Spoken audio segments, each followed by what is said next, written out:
Is it me? Is it I who is back? Guess who's back? Back again? Rights is back? Tell a friend. So if you are in the Discord, you may have noticed that we are not, or I guess if you follow me on social media, you may be noticing that this is not the game that I originally set for us to play tonight. And part of that is because, so I purchased Jusant back in May, and I realized that I hadn't actually booted the game up. I hadn't installed it, so I installed it yesterday. And then after I installed it, I realized, oh, this is a relatively new game. I was looking at it, I was like, I think this runs on Unreal Engine. I should boot it up to see if it works. And so I booted it up, and it did not make it past the opening, like, developer logo screen. It crashed, like, immediately. So I was like, okay, well, maybe my drivers aren't updated. Maybe I just don't have, maybe I just haven't updated my drivers in a little bit because I haven't really been using my computer much. Um, and I looked, and yes, my drivers had not been updated. In fact, they had probably missed an update. It just ain't play. I Scoob, I do appreciate you trying really hard to make that to make that work. It's really good. Um, but I had realized that my drivers had not been updated in probably over a week. There was an update that I did not see, and so I updated my graphics driver. Um, and I tried to boot it up, and it didn't work. It still crashed Unreal Engine, and I think it's specifically because it's Unreal Engine 5, which I think might be the reason that I was having problem with Pacific Drive a while back. Uh, and so it seems like, and I hate to say it, but we probably won't be able to play any games that run off of Unreal Engine, uh, like any newer versions of Unreal Engine. I think older games were probably still fine because I do have some older games that have definitely run before. But anything that's come out in the last few years that runs on like Unreal Engine 5, I think my computer is going to struggle with immensely, or in the case of Jusant, just not run at all, which is very, very frustrating. It does mean that I am just going to have to bite the bullet and update my graphics card, most likely. Maybe see what I can do with my processor. It's a little bit annoying, but it is. I've had this computer for a good 4 or 5 years now, and I've been using it to stream for quite a while as well. So it just needs. It's just time. It sucks to say, but it's just time to upgrade. It's time to swap it out. It's just going to be very, very expensive, and I'm going to not enjoy having to pull the money out of my savings to purchase a new graphics card. But it is what it is. We will deal with it. Thankfully, I did all of this last night. I did all of this testing last night. I tried to boot the game up multiple times.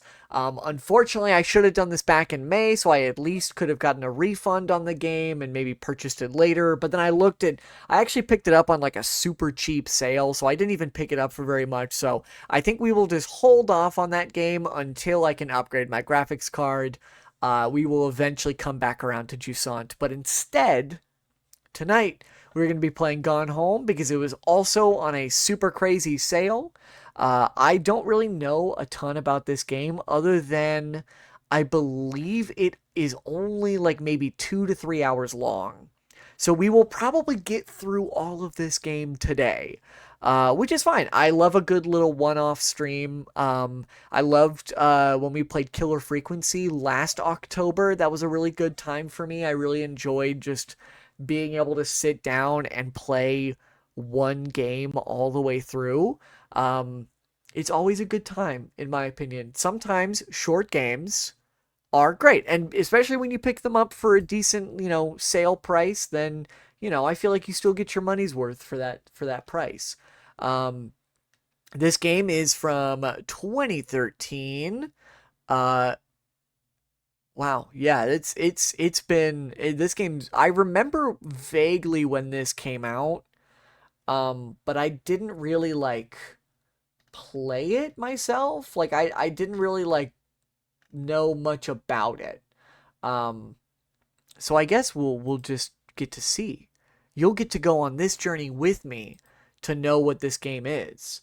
Um, I think the only thing I know about it is that it's not ghosts. That's the only thing I know. It's not ghosts. As far as I'm aware, it is not. There's no ghosts, but it could be something else, and I don't know.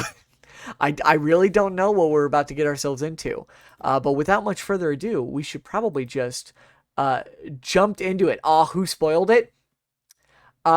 So you're gonna love this answer about who spoiled it. It was Polygon.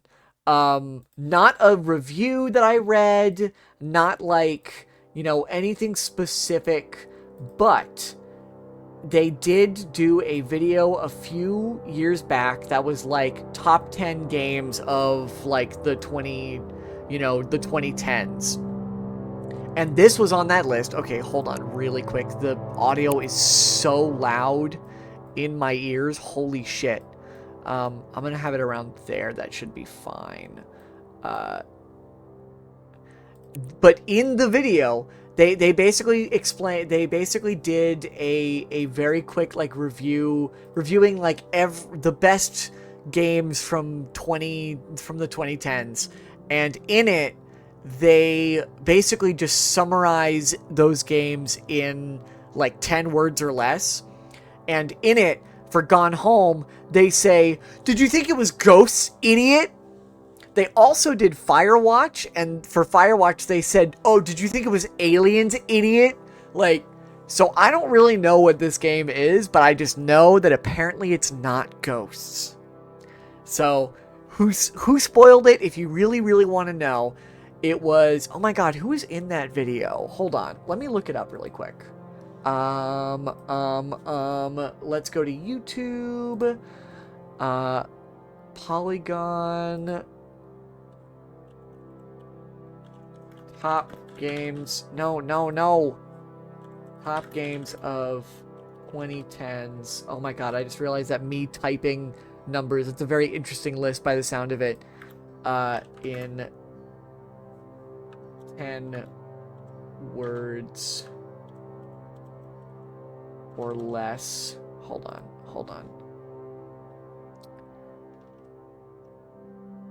No, not Poly Games. Why did it autocorrect to Poly Games? Oh, okay. Top 50 games of the decade in 7 words or less. Okay, so actually the person that fucking spoiled, the people that fucking spoiled this game for me was fucking Brian David Gilbert. Hold on. I'm actually wondering, can I pull up? Oh, they're all...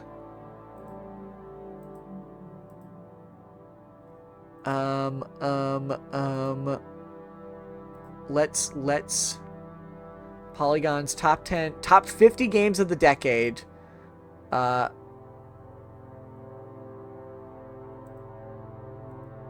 Here we go. I'm gonna I'm gonna full screen this, and then we can show this. Can I'm gonna turn the sound down so that way I can tab over to my window capture so we can see this part of the video, because Polygon specifically ruined this game for me. Here we go. Oh, the audio's turned down. Did you think there were aliens, dipshit? God of War 2018. Datification complete. Kratos, the original wife guy. Love this game, by the way. Destiny 2. Where's Gone Home? In space. Didn't they do Gone Home? Trust us. We've done the math. Red Dead Redemption. Where's Gone Home? I know you did Gone Home. Where is it? Where is it? Where is it? I know it's in here somewhere. Oh, here it is. Here it is. Fuck off! Not this Gone part. home. Surprise! It's gay. Gone home. Did you think it was ghosts, dipshit? Yeah. Yeah. So if you want to know, if you want to know how I know that one, this game is gay, and two, it's not ghosts, it's because of this video. I don't know if that ruins the game, knowing that going in. I don't know if that's going to be a major spoiler, but if it is, we know who to blame. My arch nemesis, Brian David Gilbert. And I'm saying this now on stream, that the reason this game has been potentially spoiled for me is because of my arch nemesis, Brian David Gilbert. And this is me calling out Brian David Gilbert officially. He tied me down and made me watch that video. And that's why I know the spoilers. It's all his fault. And it's going to ruin this game for me. It's already ruined. We might as well not play it, but we're going to play it because otherwise there's no stream. But just know, this is somehow Brian David Gilbert's fault. Not somehow, it is Brian David Gilbert's fault. And I will be sending him a letter, a formal letter of to request an apology from him directly. And you can quote me on that. Anyway, we're going to modifiers and commentary. Oh. Modifiers result in a non-standard experience, cannot be changed while in-game. Oh. Oh, that's cool. There's game developer comedy. Dear Brian David Gilbert, go home, idiot. I do like these modifiers. I kind of like this disable map option, but I think we're going to play the game as intended. As much as I would love to disable a map, because if you know me, I love turning off a mini map in a video game. I have learned through playing The Witcher 3 that I really don't like when maps tell me where to go with like objective markers and stuff. I'd much rather explore the game and like learn the layout myself. I do have a surprisingly very good sense of direction. I just don't know my east so and I got west. my ticket home from Europe. I get back on June 6th, but it's a really late flight because that was the cheapest, so it gets in at midnight. But don't worry, I'll get a shuttle from the airport so you don't have to pick me up. Like, really seriously, you don't have to. Okay, so love you. See you soon. Bye.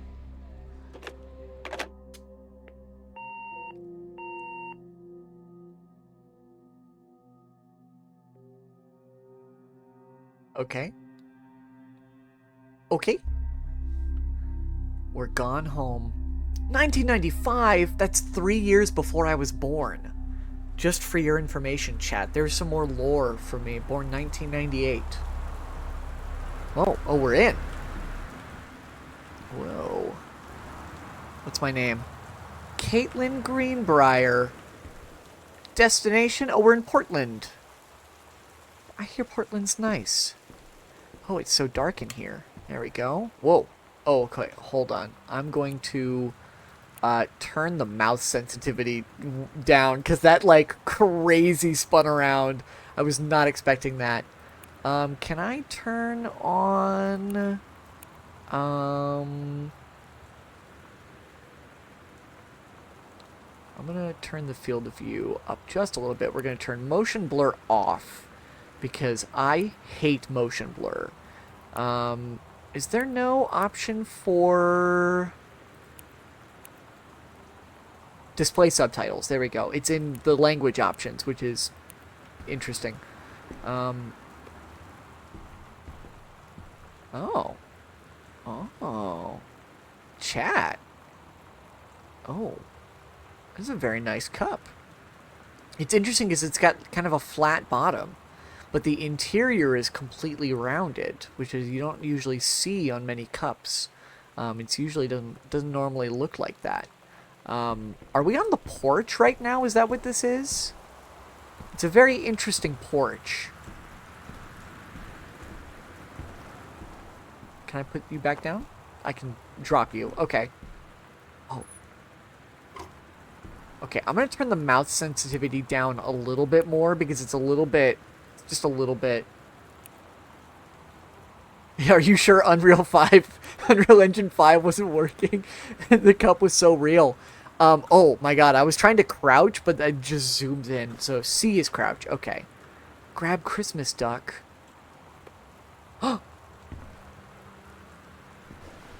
Yeah, let me examine Christmas duck, and then I'll grab that key. Oh, $5.99.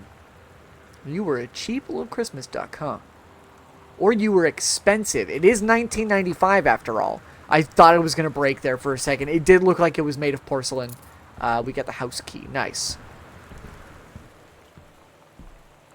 One to check contents of your backpack. Oh, I have my passport. Is that me? Wow. Yeah, that is some 90s ass hair. That's crazy. $5.99 with rather expensive in 95. Yeah, what's the conversion rate? What is that in today's money now? How bad is inflation? Is basically what I'm asking. A spare key that was hidden under old Christmas duck. Boarding pass. Nice. Journals. Map. Okay. I feel like I probably won't use the map very often. Ooh. The movement feels a little bit strange. I feel like... Yeah, I don't like that slowing, that speed up, slow down, but... Oh, it's storming. Oh, Jesus, that... My turnaround speed is crazy. Hold on. I feel like I'm still... Like, the slightest movement from the mouse is absolutely insane. Oh, wait, what is, mouth smoothing? I don't... Oh, mouse acceleration. That's what I don't want. We'll turn mouse sensitivity back up. I don't mind mouse smoothing. I don't care for the acceleration. I don't want to have to, like... Oh, that's annoying, actually. Do you see that? That's me when it, like, sticks. I don't like that. Hold on. I'm so sorry. I keep messing with the controls. Sticky targeting. I don't like that. I don't like that. I don't need it. I don't need it. Just let me look around the way I want. Yeah, there we go. That's better. That Christmas duck is now $12.54 now. Jesus Christ, you nearly doubled. Do you hear that, Christmas duck? You're double the price. You're worth $12 now. In fact, I think if I took this and put you on, like, Facebook Marketplace, I could probably sell you for $30. I'll just be like, this is the Christmas duck from, from Gone Home, the classic game.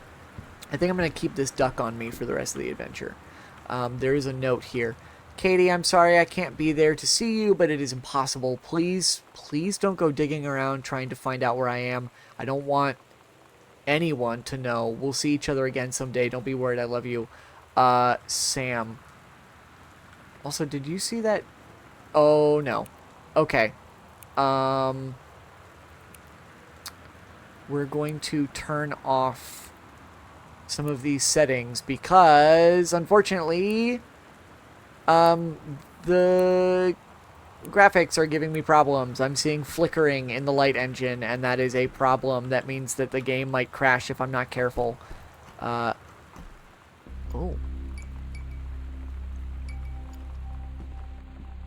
God, I hope that fixes it, because we might be in trouble here if the game starts giving me too many flickering options. We'll have a repeat of what happened with Pacific Drive and Jusant, I guess, because I guess my computer just refuses to run anything now. Terrence Greenbrier, 1 Arbor Hill, Boone County, 97141. Oh. There's a lot of boxes.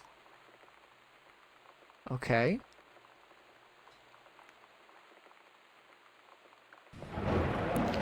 Jesus. Dear Katie, so much has changed, even just since you've been away. We moved into this house. I'm at a new school. And my big sister being gone for a year doesn't make it any easier. It doesn't feel real. But I'm not gonna let it faze me. I used to tell you everything, and if I can't do it in person, because you're off gallivanting around who knows where, I'll tell it to this journal. Just like I was talking to you. Huh. Toilet paper. Exam Magazine. Oh, Stephen King. Author Magazine. Stephen King. Nice. Okay. A box. Okay. Okay. Hand soap. Okay. We got running water. So far, this house tour is going pretty well, if I'm being honest. Whoa. Whoa. That's a lot of mail. What is going on here? Tissue box. Soft face. Let's see. Is there anything in here?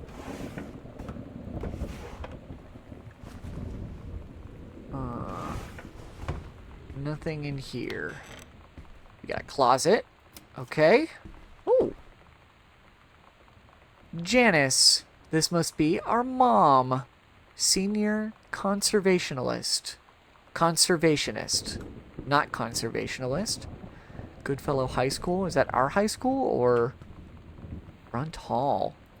Oh, a board game. A novel traveling game for 2 to 6 players. Interesting. Put this back. Okay. Nothing behind the door. Where the fuck is everybody? Is the question that I must ask. Oh. Is there a vent? Is there anything in the vent? Damn. I was really hoping. Whoa. Pick up one of my trophies. Regional Track and Field Finals. April 21st, 1990. Girls 100 meter relays. First place. Jamie Bloom, Carla Jones, Shauna Rossi, Caitlin Greenbrier. Hell yeah. My old track trophy. 1991. Girls long jump event. Oh, we're good at jumping. Dude, is there a jump button? You're telling me that our character is like great at the long jump and there's no jump button in this game? Whoa. Oh. His name is Hecho. Hello, Hecho. I know that's not I know that's not what that means. Don't worry about it. Don't worry about it. I'm fine. Ooh. Ooh. Oh. Sam, Daniel from the old neighborhood called. He wants to come see the new house. Call him back.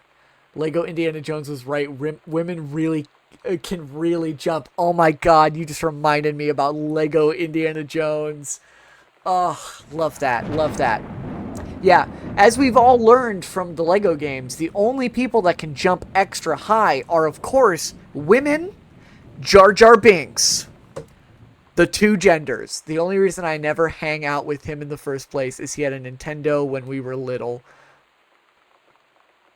Daniel from the old neighborhood called. Weird. Okay. I want to listen to the messages, but I don't want to like. I want to take a look to see what else there is here first. Oh. Ooh. Itinerary. Uh-huh. Oh, no phone number, huh? Katie's departure. 7/6/94. Oh, so we've been gone for about a year now. Because we've just recently returned. You sit there. I'm gonna put you two right there in case I need a writing utensil. What are you? I can't interact with you. Mrs. Bings jumps extra high. Oh my god, could you imagine? Sam, Katie, Mom, and Dad. Terry. That's insane. That's a woman's name. Oh, I don't like how dark it is. Okay, we're gonna listen to the messages really quick. Sam. Sam. Hello. Who's Sam? Sam. Sam. Was that us calling? Sam, where are you? What the fuck? Really? I need to talk to you. Please be there. Sam is your sister, yeah.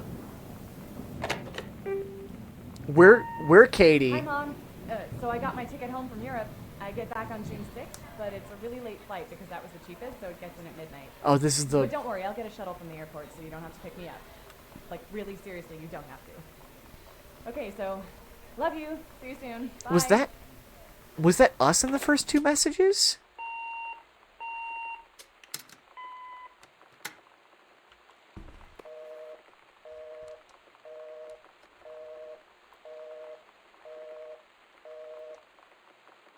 Can I guess is there any way that I can call somebody? I guess not. We don't even have a number really to call yet. But maybe down the line. I don't think you were the second. I don't like that light flickering. Press 2 or M to check your... Yeah, I know. I know how to not get lost in a house. How big could the house possibly be? Let's see here.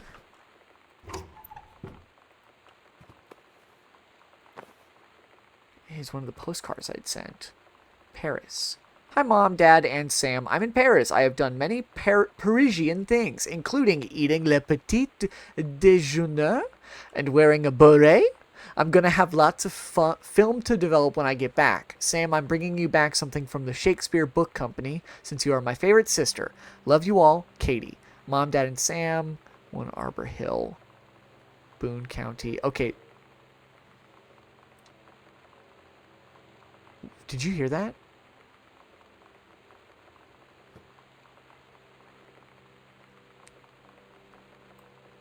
That's crazy.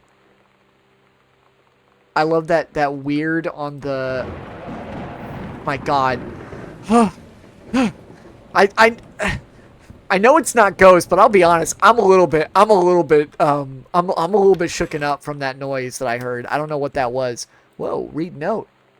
Welcome, new student. We hope that you are excited about your first day at Goodfellow High School as we are. Please be sure to bring the following with you on your first day of classes so that we can get right into the swing of things. 1 sturdy folder with pockets for each of your 6 class periods. 1 lined notebook. Is that a radio? It sounded like an emergency broadcast. 1 lined notebook per period, or 1 large notebook with 6 divided sections is all crossed out. So I'm assuming that they have it. Nutritious lunch. Standard combination lock. Please remember to get plenty of sleep the night before and be ready for the first bell to ring at 8 a.m. See you soon, and again, welcome, Beth Valance, Principal. Oh, another journal. Oh my God. You are so lucky you finished high school before we moved into this house. So, it's the first day of school. And there I am, introducing myself to the class. And I say that I just moved into the house on Arbor Hill. All of a sudden, every kid in the room turns and just stares like I suddenly transformed into a mutant. I just stood there, wishing pretty hard for a rewind button. Because now maybe nobody knows my name, but they all know who I am. The Psycho House girl. Great.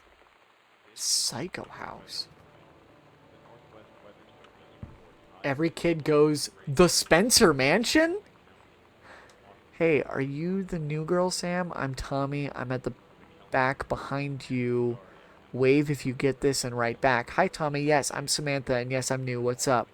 I just thought, since you're new, maybe could use a friend. I don't have a lot of friends either, and so I thought I'd ask something, if you don't mind. Do you mind? Well, you probably don't have friends, Tommy, because you don't know how to spell. Friends, the I goes before E, fucking idiot. No, I don't mind. What did you want to ask? Was it just your uncle who went psycho, or does it run in the family? Jesus Christ, Tommy. Why does the lightning always go off at the most opportune time to scare me? Oh. Okay. Ooh. We found a little office. Grab book. Get some highlighters.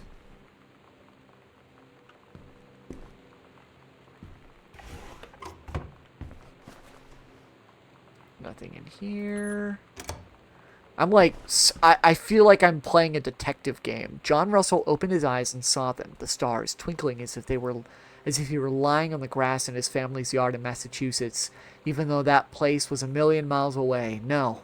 He blinked the sleep from his eyes, looking through the carbon-reinforced safety glass of the space station Archimedes.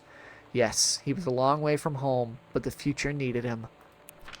John Russell's head swam. He felt incredibly drunk. Despite not having touched a drop in hours, he vomited onto his feet, his bare feet. He stared for a moment, processing his sick, flecked toenails, scanning up his bare shins, bare knees. He was completely naked. He looked up and met the eyes of a gorgeous blonde woman wearing a tight polymer fiber tunic.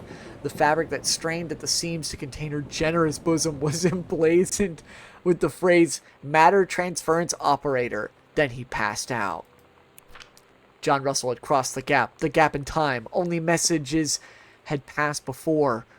But now, man, they needed him. Now more than ever, changing the past was no longer good enough. The instructions from the council had been clear. Same John Russell, same. Yeah, me staring up generous bosom. Jesus Christ. What to construct from it, how to assemble it, assemble it. So he made the machine, how to transport him bodily across time, and now he stood there on the bridge of the starship Archimedes, command of the vessel, because only he who had saved the president's life twice before could helm the nave crew to their destiny, the fate of the galaxy. This sounds like, oh, Jesus, hold on. What if JFK wasn't JFK? Early spaceflight utopia, advanced technology, and World War II early. Time stream too different? JFK president, USSR coalition, Chinese, Japanese, Lebanese. Lebanese? Paradox results in JFK death being desired outcome? Magic bullet theory? Lone gunman. So they're clearly writing a time travel sort of sci-fi adventure, back to basics, sent back in time to Dallas 1963 again. You can do better. Why not disrupt minutes before who can fire? Yeah, it sounds very complicated. I'll be honest, I don't blame you. Sci-fi feels like very difficult to write, I'll be honest.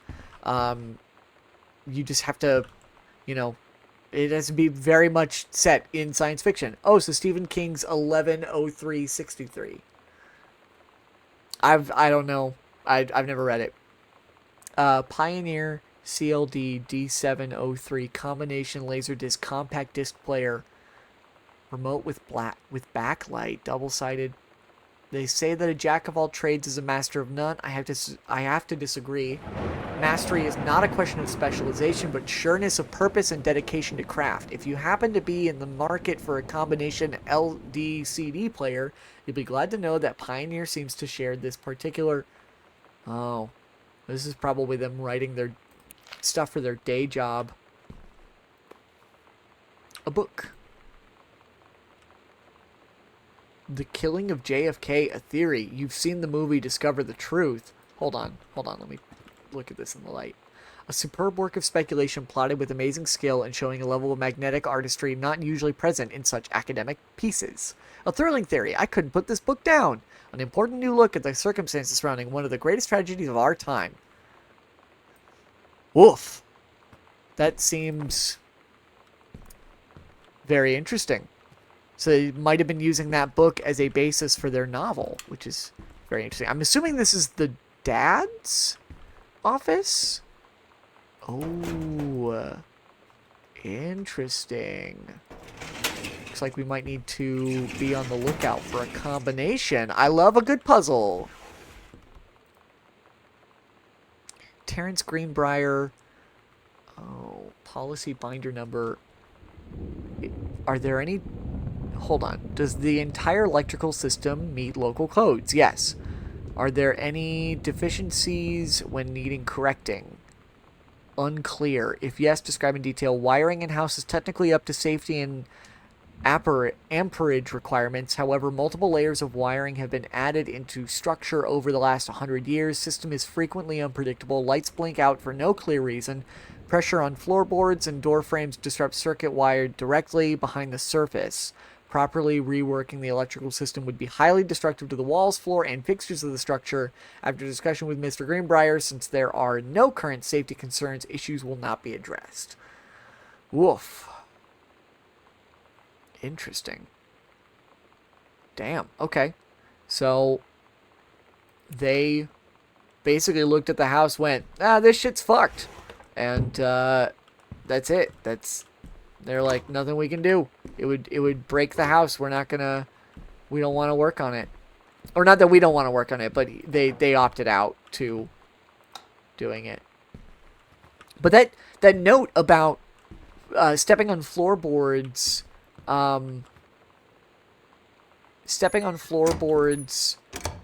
disrupting electrical circuitry. So I'm imagining that we're going to walk into a room, turn a light on, and then we're going to keep walking and that light's going to get shut off.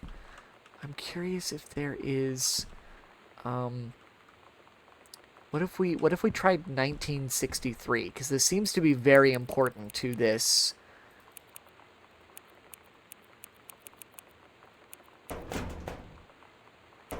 No, not 1963.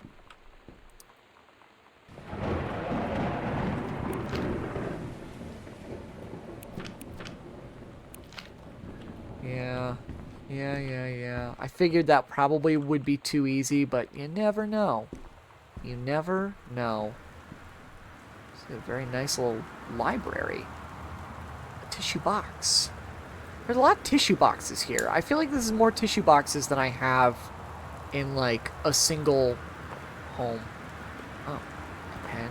Okay. Is it a newspaper? Oh. Time, or the accidental prophet. The accidental prophet.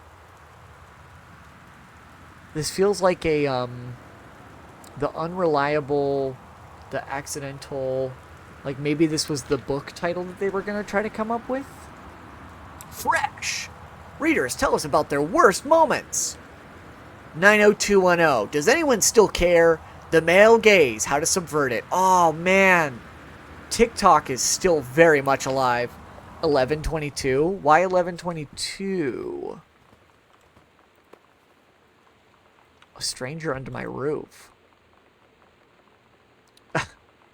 The #1 best-selling advice book for parents of teens. The teen years are fraught with change of all types, physical, mental, emotional, spiritual. But these changes don't just affect your teen. Your teen's turbulent years are a challenge for parents as well. Maybe the biggest challenge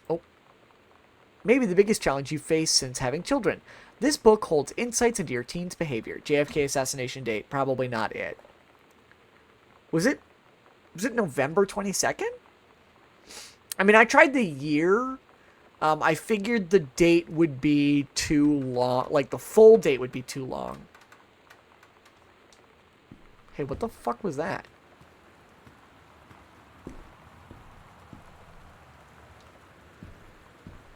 That was weird. Anyway, let's keep reading the back of this book. This book holds insights into your teen's behaviors from the very beginning as he or she first enters adolescence up through the end of the teen years as he or she enters your young adulthood. The practical strategies here are based upon well-tested principles of pediatric psychology presented by Dr. Eliza Medina, herself a mother of 2 teenagers. Prepare to gain new tools for establishing a productive, healthy, and loving dialogue with the stranger under your roof. I'd never had such a good conversation with my daughter. These simple tools can make all the difference to a relationship with your child. Cool, guys. Ooh. Oh, that's probably it. 0451. Dear Terrence, David asked me to write you regarding the reviews you've been submitting the last few months. Frankly, they're becoming more trouble than they're worth from an editing standpoint. There's a word limit. It's your job to stay under it, not mine to cut back to it.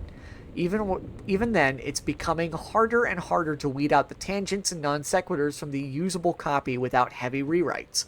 The readers of Home Theater Aficionado want to hear about the quality and value of the hardware, not ruminations on your childhood. Okay, so he's a like hardware reviewer for like DVD, like CD things, and that explains what was in the typewriter. But what he actually wanted to do was write science fiction novels. If it were up to me, I wouldn't be writing this letter. I'd just be cutting you loose. There's tons of guys half your age who would take half your rate to write stuff I could actually use. But David's known you for a long time, and he's the boss, so I'm giving you one more shot on his say-so. You should write him a nice note thanking him for his patience and generosity. Look through your old stuff and start submitting reviews like that again. Then everybody will be happy. Brent Kurtwood, Reviews Editor, Home Theater Aficionado Magazine. 0451. 0451. I want to make sure there's nothing else on these shelves that I can look at. There's like some stuff that's like ever so slightly not the same color as the rest of these books, and so I'm like 0451. There we go. Read document. Kubelik and Wise, attorneys at law, 21 Front Street, Boone County, Oregon. Dear Mr. Masson, please find enclosed your original document and a typed copy for your records. The notarized copy has been filed at our offices. Thank you for entrusting our firm with this important matter. Why was... Oh. I, Oscar Masson, possessing full competence of mind and memory, and after full survey of valued items to my name, do hereby declare this document my last will and testament. The following shall hold true upon my passing. 1.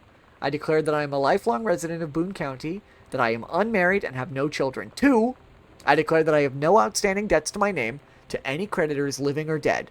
3. I do hereby bequeath every item of value of which I may die possessed, including the dwelling and surrounding acres located at Arbor Hill, as well as any and all personal property and moneyed accounts to my nephew Terrence L. Greenbrier Jr. of Ellis County. Oh, so it really was their... It really was the uncle, huh? Or not the great uncle. In the event that said Terrence L. Greenbrier Jr. should predecease me, then, and in such event, the bequest to him shall fall, and the same is bequeathed to his children as ordered by age and competence as stewards of the estate. I subscribe my name to this will this 13th day of August, 1973. Oh, and here's it in his own writing. Oh my gosh. So... does that mean that if our dad's dead, I get the house? Oh, 3-ring binder. Is there anything in here? I guess I can't open it. Whoops. I grabbed the glass. And I knocked it over. It's really dark in there. Okay, well... hey, we've learned a lot in the last, like, little bit. Jesus Christ, that's a lot happening. And then here's the TV that we heard going off. Oh. Grab a cassette. Girl Scout. Role model. This is a severe weather warning. Northwest Nice. Service reports high winds with torrential rain conditions affecting the following. Hey man, shut up. I'm trying to listen.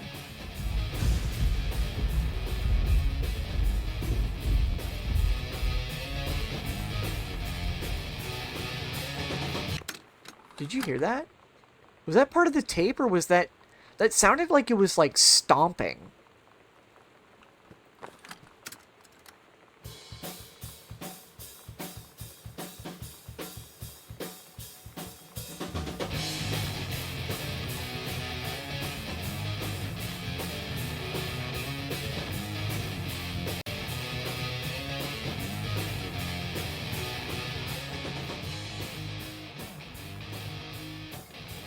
I didn't like that.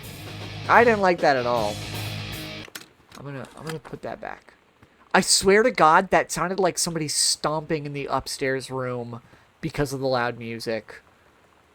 Read TV listings. Oh, the X-Files! Oh my God. Oh my God. Oh wow, I'm wondering how many of these shows I will recognize. Family Matters, Unsolved Mysteries. Well, at least we know it's not ghosts. Yeah, I want to believe. Do do do do do do. Do do do do do do do do do do. The Labyrinth? Like the movie The Labyrinth? Oh God, Mantis. Yeah, I actually don't know Mantis. Boy Meets World? Sabrina Carpenter. The prequel to Sabrina Carpenter. Red Dwarf. Good, good, good, good.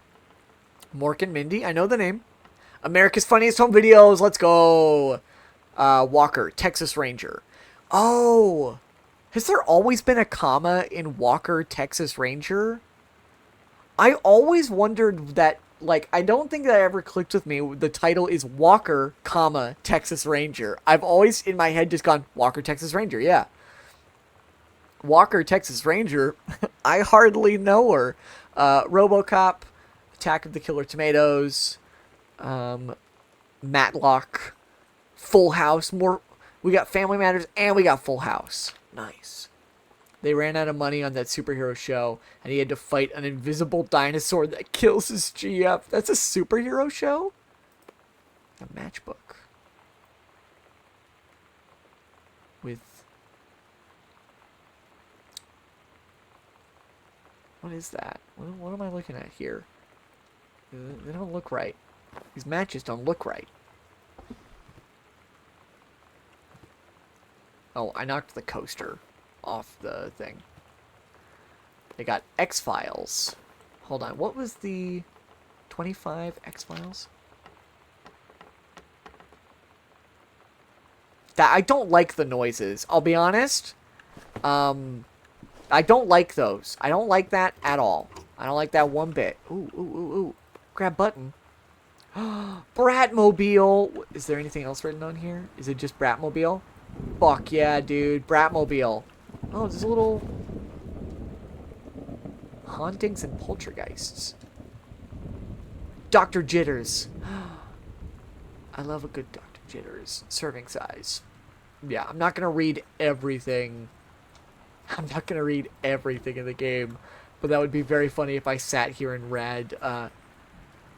if I read, like, the nutrition facts on the back of a soda can.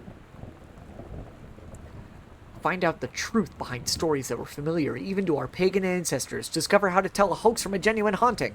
How to categorize and understand strange phenomena you may encounter. Learn about the unhappy spirits that share the earth with us. And what they teach us about our connection with a natural world. Can I admit something to you, chat?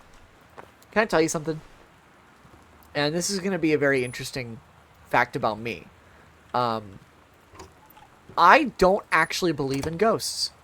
Fun little fact about me. I don't believe in ghosts. I think I think it's all fucking made up. And even if it wasn't made up, we are really, really bad at just keeping facts straight as humans. And so, even if there were ghosts, it gets fucked up anyway. So, I don't know why I did that. I just don't believe in ghosts. Same reason why I don't really believe in Bigfoot. It's like, we have...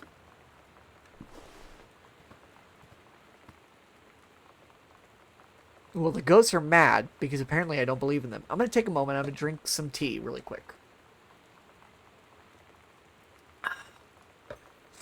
Yeah, I don't. It's the same reason why I don't believe in Bigfoot. Like, we've got so many, like... We've got so much technology now that could record these things that are apparently elusive and we haven't been able to get clear images of. And to me, I just don't think that if there was something that existed that was spotted before we had this technology, we would have found it again by now, if that makes sense. Like, with the technology we have at hand, something that we had spotted prior to, like, having this amount of technology, we would have found it again. That is my, like, major thing, you know? And I hate to say it, but we've never caught, like, evidence of ghosts on camera, like, actually, truly. Everything I've ever been shown to try to disprove that has always been explained by some kind of technological error, like some kind of just random happens. It's never actually just ghosts. Anyway, let's read this shipping label. David Werning. Notify sender of new address, Greenbrier Terrace. Okay. Oh my god. I just realized that, so I was reading this as Forest Grove or 97116, and I was trying to figure out why you would write or. It's for Oregon. I'm so stupid. David Werning, Hi-Fi Aficionado Magazine. Oh, so this is another magazine. Enclosed, please find a Pioneer CLDD 703 unit with remote and cables. We need half a page review for the October issue. So that gives you about 2 weeks to get us the copy for edit. Standard stuff like you gave us on CLDD 502. It's a combi player, so check its CD playback with a few discs as well as Laserdisc, and they want us to definitely hit the signal to noise ratio and toss-link stuff for high-end buyers. Looking forward to your take on it. Enjoy the unit. So there was a unit in this box. It's okay. I've been doing the same. What do you? Oh yeah, the Oregon thing. Yeah, I'd completely forgotten what I was talking about there for a second. Sam thought this might help. Dude.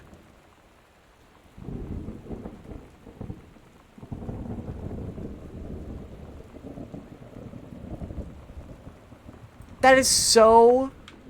You know that feeling where the first moment you see someone, it's like they have a big gold star around them, and you have to get to know them? Well, there's this girl. I think she's a senior. She's usually dressed kind of punk, but sometimes I see her in this, like, army uniform. She's always drawing in this notebook, looking so intense. I had no idea how I would ever, like, have an excuse to talk to her. Till I noticed she and her friends hang out and play Street Fighter at the 7-Eleven every day after school. This sounds pretty gay. Hey, I hate to break it to you, Sam. The way you're kind of fangirling about this one girl, that I hate to break it to you. That's pretty gay. Terry, hey man, how have you been? I know you're a published author and everything now, but my editor at Hi-Fi Aficionado has too much review work to go around, and he's looking for another freelancer. Naturally, I thought of you. You were saying in your last letter how much of a pain it's been trying to find a publisher for your latest work of literature, and writing stereo reviews is dead simple. Sit at home with a glass of scotch, listen to some records, and write up how it sounds, and then get paid. I've included some issues of the mag to use as examples. If you're interested, send some samples to my editor and tell him your old college. Is it Chom? Is that CHOM? Oh, CHUM, chum. College chum. Mike sent you. Here's the address. Oh, okay, cool. So this is... Yeah, this is... Oh... I see. November 21st, 1963. John Russell knows that the president's life hangs in the balance, but who would believe him? So he did finish the book and publish it. So he must have gotten, like, let go from that other magazine job where he was writing about those reviews, right? Where he was writing up those reviews, and while in between writing another book, he must have taken up another freelancing gig, which is why he got this one shipped in. But then the question becomes, where is the CD player? Nice. Okay, so it's just the Stormwatch. Oh, and this is a closet. Okay, cool. Oh. The Heaven at the Edge of the World. Samantha Greenbrier, Grade 2. Story, The Turtle People, Part 1. Captain Allegra looked off the ocean. It went on forever. Looked off at the ocean. It went on forever. Or so it seemed. Someday she would find the edge and get to the paradise there. Then she heard a cannon fire. Boom! It was the black pirate ship. She yelled, "I thought we lost them at Horse Island." The first mate said, "Looks like you thought too soon." The black ship came up along the side. Captain Black himself came out on the deck of the black ship. He yelled to Captain Allegra, "You're never gonna find the edge. There ain't no paradise, and your father were a liar." Captain Allegra yelled back, "Then why do you keep following us, you imbecile?" With an S. The first mate yelled out, "We'll stop you, Captain." Oh, the first mate, yeah. "We'll stop you, Captain Black. We'll find the edge of the world, and you'll see her father was no liar." The battle kept going until Captain Allegra's ship got away. "Now west," she said, and the ship sailed towards the sunset. Wow. I hope we find more parts of that story. What was that part? That was part 1, the turtle people. I don't know where the turtle people came in, but I appreciate the use of the stickers. This little backing track that's playing right now, by the way, reminds me a little bit of a song from Pink Floyd's The Wall. Bunch of coupons.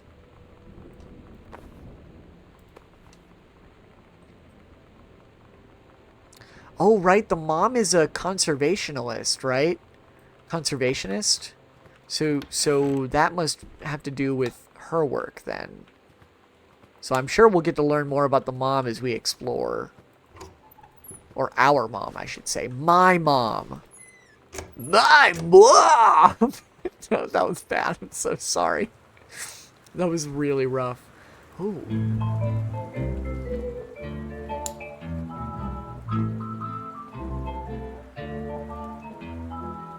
Reproductive System Worksheet, Samantha Greenbrier. Below are 2 stories. The events are all out of order. Get a sheet of lined paper, write Reproductive System Worksheet number 6 at the top, then choose one of the 2 stories, A or B, and rewrite it. Begin with the title and your name. Find a topic sentence to begin your paragraph. Put the sentences in chronological order. Make sure the last sentence is a good concluding statement. So this is about voodoo, mildew, and menstrual cycle. This is about female reproductive, male reproductive, and then this is the actual, the menstrual cycle, a novella. The early morning of September 1st, 1939, Essa Glatz stared out the window of the train as it travels from Vienna back to her home village of Walem in Poland. As the train rumbles along and the sun rises over the countryside, she can only think, okay, I'm so sorry. I need you to stop. I can't focus while I'm trying to read this. She can only think of her dear Borislav, the boy she had engaged to wed. Meanwhile, deep within her guts, an ovum starts to develop. I hate this project already. This sucks. As this train approaches its destination, her heart races. The lining of the uterus is getting thick and soft. Ew! Stop! I don't like that. Why are we writing it like this? Is such a... This is no shade to Samantha. This is very well done. She's just doing what the assignment is. But this is just like... This is a weird way to teach about the menstrual cycle. As Essa steps off the train, her eyes dart quickly across the gathered crowd. Then there, her dear Boris, still in his baker's smock. He must have dropped his early morning duties at his father's shop to come meet her. Her heart skips a beat. The ovary releases the ovum. It travels through the fallopian tube. Yeah, this feels like she wanted to write a different story and just threw this in here, which is very funny because that is the thing that the dad got like criticism for, because he was writing these reviews about these like things and then would put in little like stories about his life. Over the wheezing of the steam engines, a deep hum grows. It's coming from the sky. Dark shadows pass over the station. A whistling sound. Essa, her thoughts only a second faster than the bombs, reaches out towards her dear Boris across the crowd. Their eyes lock and the moment freezes. The flash and smoke envelops him almost immediately. In the assault by the German forces. Almost 75% of the people in her hometown are killed. The rest, including Essa, and for a time, Borislav huddle in a half-destroyed church. He is blind, his legs are missing, bandaged with torn egg sheets. Essa's egg will not be meeting a sperm. It dissolves. I like the concept of this happening on site from a guy. Yeah, what the fuck? About 2 weeks later, Boris loses his grip on life. Essa has given up her rations to keep Boris alive, but in the end, nothing can save him. Since the lining of the uterus is not needed for a pregnancy, it comes out through the vagina. Essa vows to survive. She sets off to join the Polish resistance as a daring spy and saboteur. Another ovum starts to develop in one of the ovaries, and the process begins again. It is incredible how the female body knows how to prepare for pregnancy. I like that a lot. I actually, you know what? I was a little bit weirded out at first, but straight up, like, fucking good jobs. Like, what do you mean, see me? She did exactly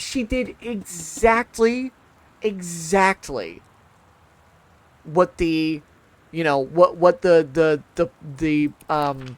worksheet was asking for. World history. Okay. Cool. It's sick. It's awesome. Thank you. Can I open this? No. Anything here?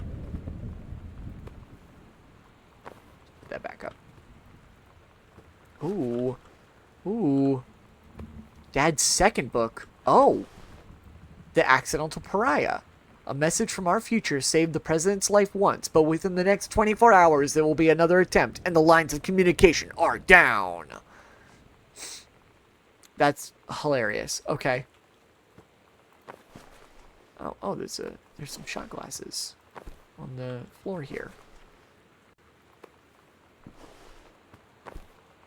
I'll just pick those up. March 8th, 1976. Dear Mr. Greenbrier, I write to inform you, unfortunately, Mercury Books will be unable to publish your follow-up to The Accidental Pariah. Despite the low sales of The Accidental Savior, we went ahead with publication of the second book in hopes of the John Russell series catching on. However, sales of the second book have in fact been lower than those of the first, and so our stewardship of the series must end here. It has been a pleasure working as your publisher, and we wish you and John Russell the best in your future endeavors. Damn. Damn. He got rejected. This is a really big house, by the way. Now it's starting to make sense that he's like a published author. And that's why they have this big house. That's a lot of records, too. I don't know if that's proper record storage, though. I don't know if you're supposed to set them like that, but I don't know. I don't collect records. Whoa. Samantha, please give this to your mother. Janice, thank you for having Danny over to your new home. He has missed having his friend Samantha in the neighborhood very much. Danny asked if he could send Samantha his Nintendo Street Fighting tape, and I gave my permission. He needs to spend less time with these games anyway. No hurry returning it. Let Samantha know that she is welcome back to our house to visit anytime. Sounds like they were trying to set them up. When you live in one place your whole life, that's a lot of your books. next door neighbor is kind of like your default friend. And Daniel only got weirder over the years. So moving away has been a good excuse to, like, not see him anymore. But he did always have the good Nintendo games. Maybe I'll give him a call.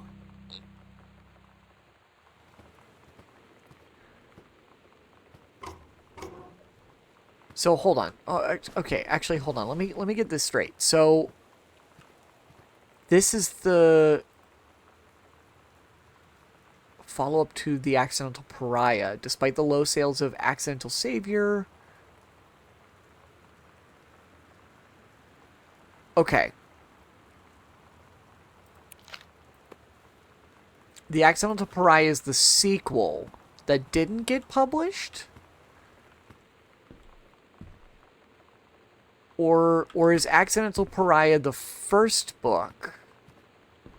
Hold on, let's go back over here because we had the other book.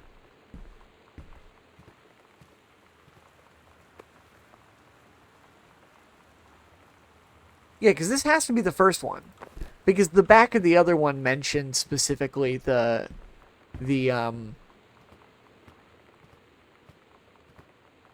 So, hold on. They said the sequel was published.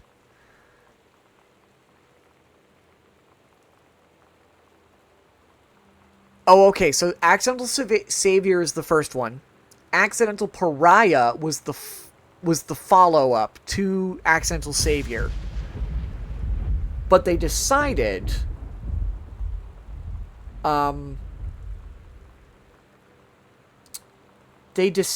that the follow-up to Accidental Pariah would not be coming out.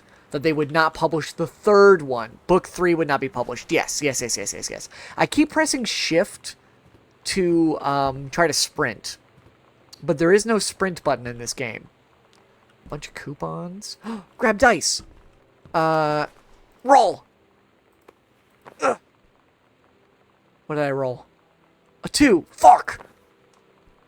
Doesn't really roll. Oh, I got a 6. Never mind. It does roll. You know what? And I rolled really well. Some more highlighters. More nothing. Ooh, a note. Hi, Lonnie. So if you wanted to come over to my house still this afternoon, that would be cool. I can drive. It's kind of far, but I can drive you home too, so hopefully that's fine. Write back and leave this in my locker if you still want to, and we can meet in the parking lot after 6. Samantha. Yeah, I'm totally in. See you there. Then I'm going to kick your butt. Get ready. L. Oh. Is Lonnie the other... You know what they say about the best laid plans of mice and men? I like that book. Yeah, turns out it applies to Street Fighter too.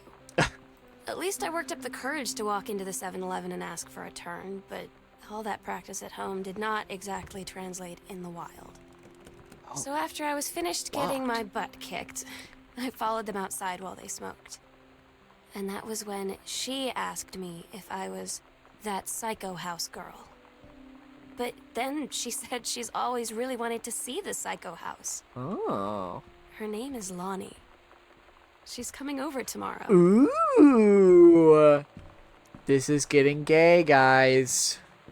This is getting real gay. We're just gonna... Oh, another letter. Dear Sam, it's so good to hear from you again. All this new house business sounds like quite the adventure. Remember the little dorm room we shared freshman year when we were miserable fantasizing about our dream homes? I always said I wanted a mansion. You said you just wanted a house in the woods. Look who got both. Somebody up there likes you. I could use some of that magic. Send me some lotto numbers. I'll play them seriously. But I shouldn't be complaining about this good old split. I'm really bad at reading cursive. I'm so sorry.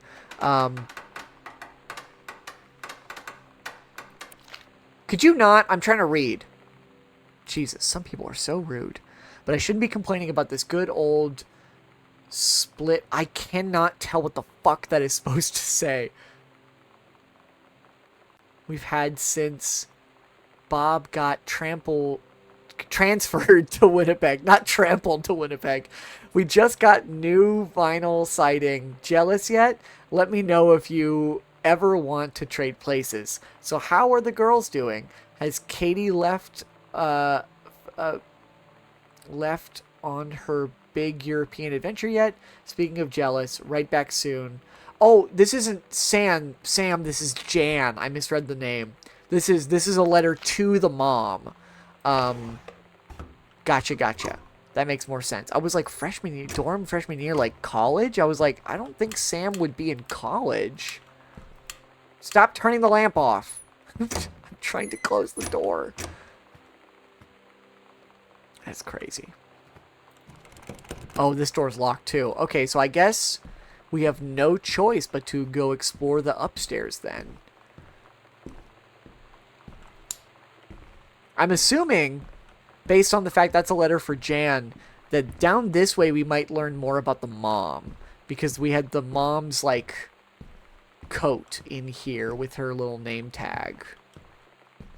And I think this is maybe her high school stuff. I have no idea. That might be that might actually be Sam's. I'm surprised that's a huge part of your house to like split level. Oh, thank you. Oh my god.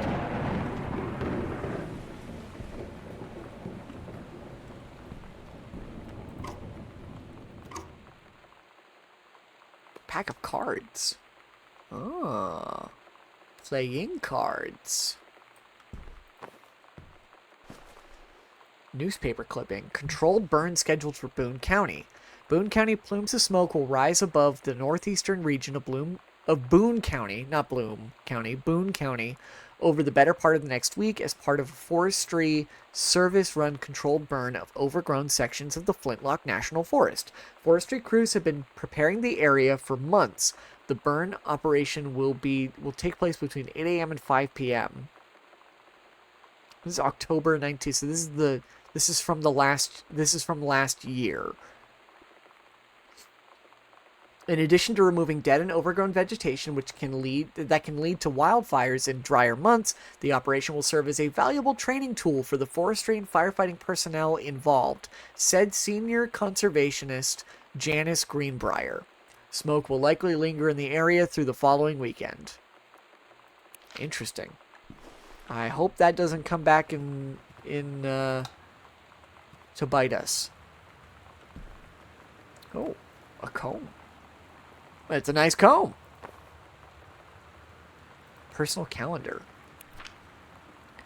Monday, couples bowling, cooking class, take apron. Ballroom dancing is crossed out. Couples bowling crossed out. Cooking class, ballroom dancing crossed out. Oh, so every week, like, so this is week of 994. Is that right? 994?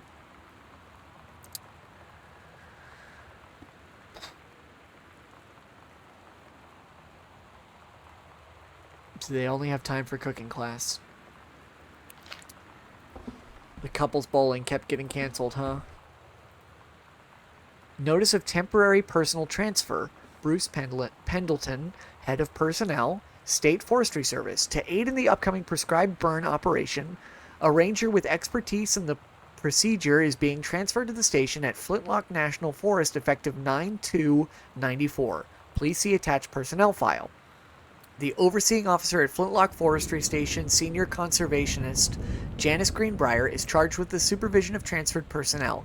The duration of transfer will be based upon performance evaluation as well as the recommendation of the overseeing officer, Bruce Pendleton. Wild. So they just transferred someone over. I'm gonna get another sip of my tea. Oh, goodness.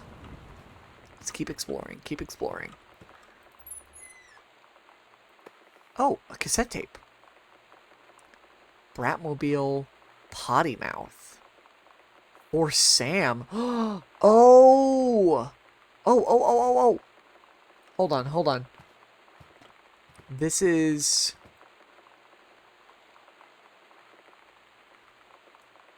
Oh my gosh. This must be all of the songs that are in...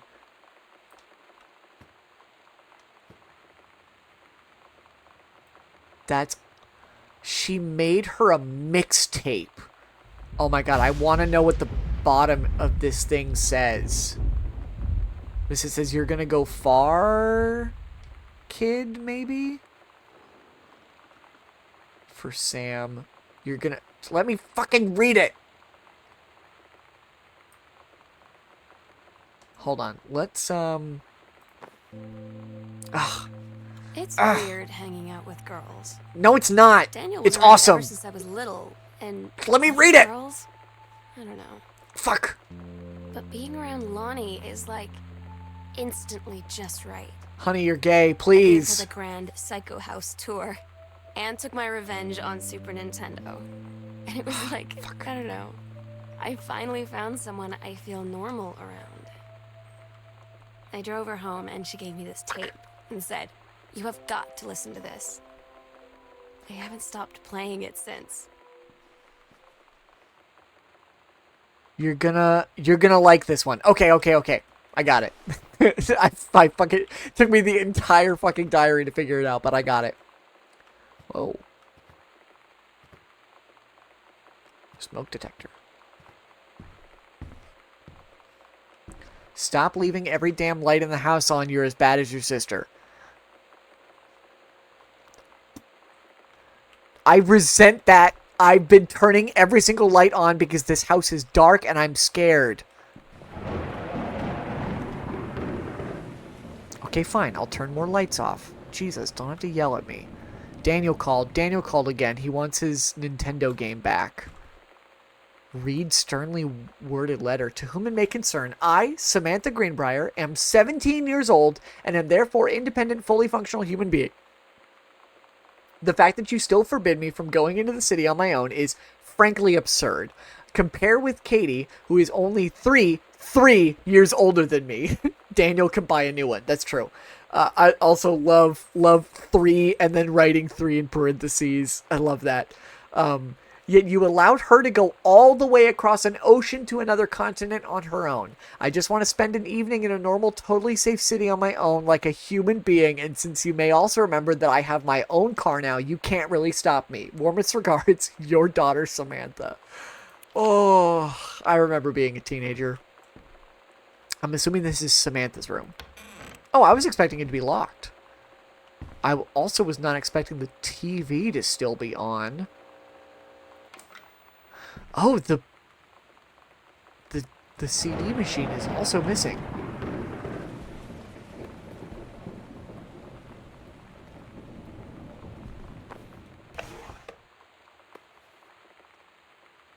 Cool schmool. As is another tape, I'm assuming.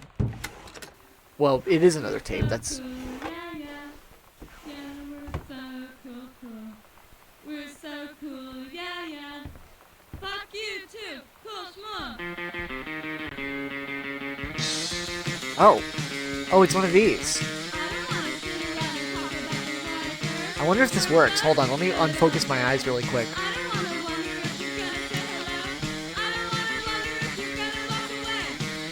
Actually, my guess was that it's the NES under the TV. Oh, it's possible. Oh, very, very possible. I'm sorry, I have to... It's too loud in my ears. I can't think. Super Spitfire! I don't know if that's a real game. That'd be awesome if it was, but I don't think it is. Journey of Crystal. Now, I want this to be a real game.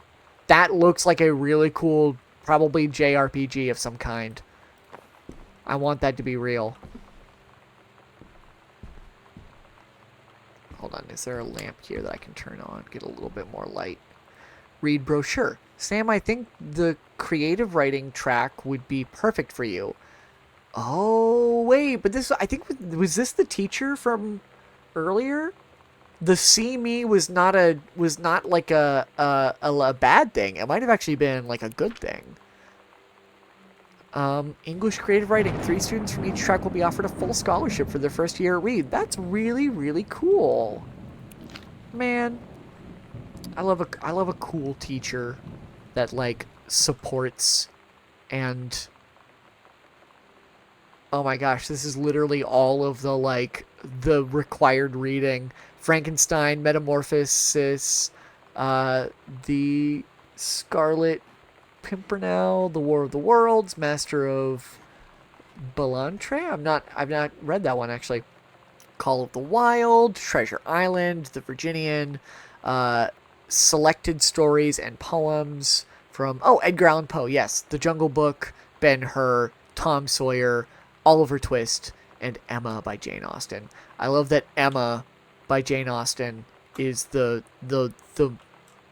one on the far right here. I wonder what that could possibly mean. I wonder if that might have been on purpose. What is... I thought for a second that was a slap bracelet. That would have been awesome. The Misfits. Love that, love that. Oh, I love that this drawer is fully taken out of this Steggy? Stelly? Steggy. Steggy! I don't know. I don't know what I'm doing. Is there anything under the bed? Brochure. The Brother 150. Of course it's a Phaedrus. This is the one me and my dad are building. Want to go for a ride when it's done? Oh, was this made by Lonnie? Groove. Exclusive. Kids, or exclusive. I almost said kids in Africa. AIDS in Africa. Soul Asylum Live. Eddie Vedder. Weezer. Ooh, wee, ooh, I look just like Buddy Holly. Yeah. Cool. Groove. Kurt Cobain. Aww. Soundgarden exclusive interview. Rage Against the Machine. Tool. Very nice, very nice, very nice. Ooh, ooh, ooh. I haven't had that much to drink, Jodie Foster.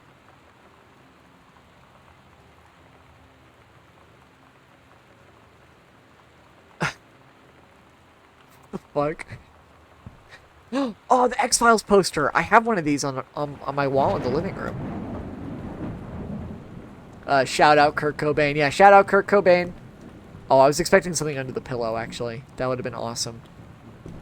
Ooh, wee, ooh, I look just like Buddy Holly. Oh, oh, and you'll...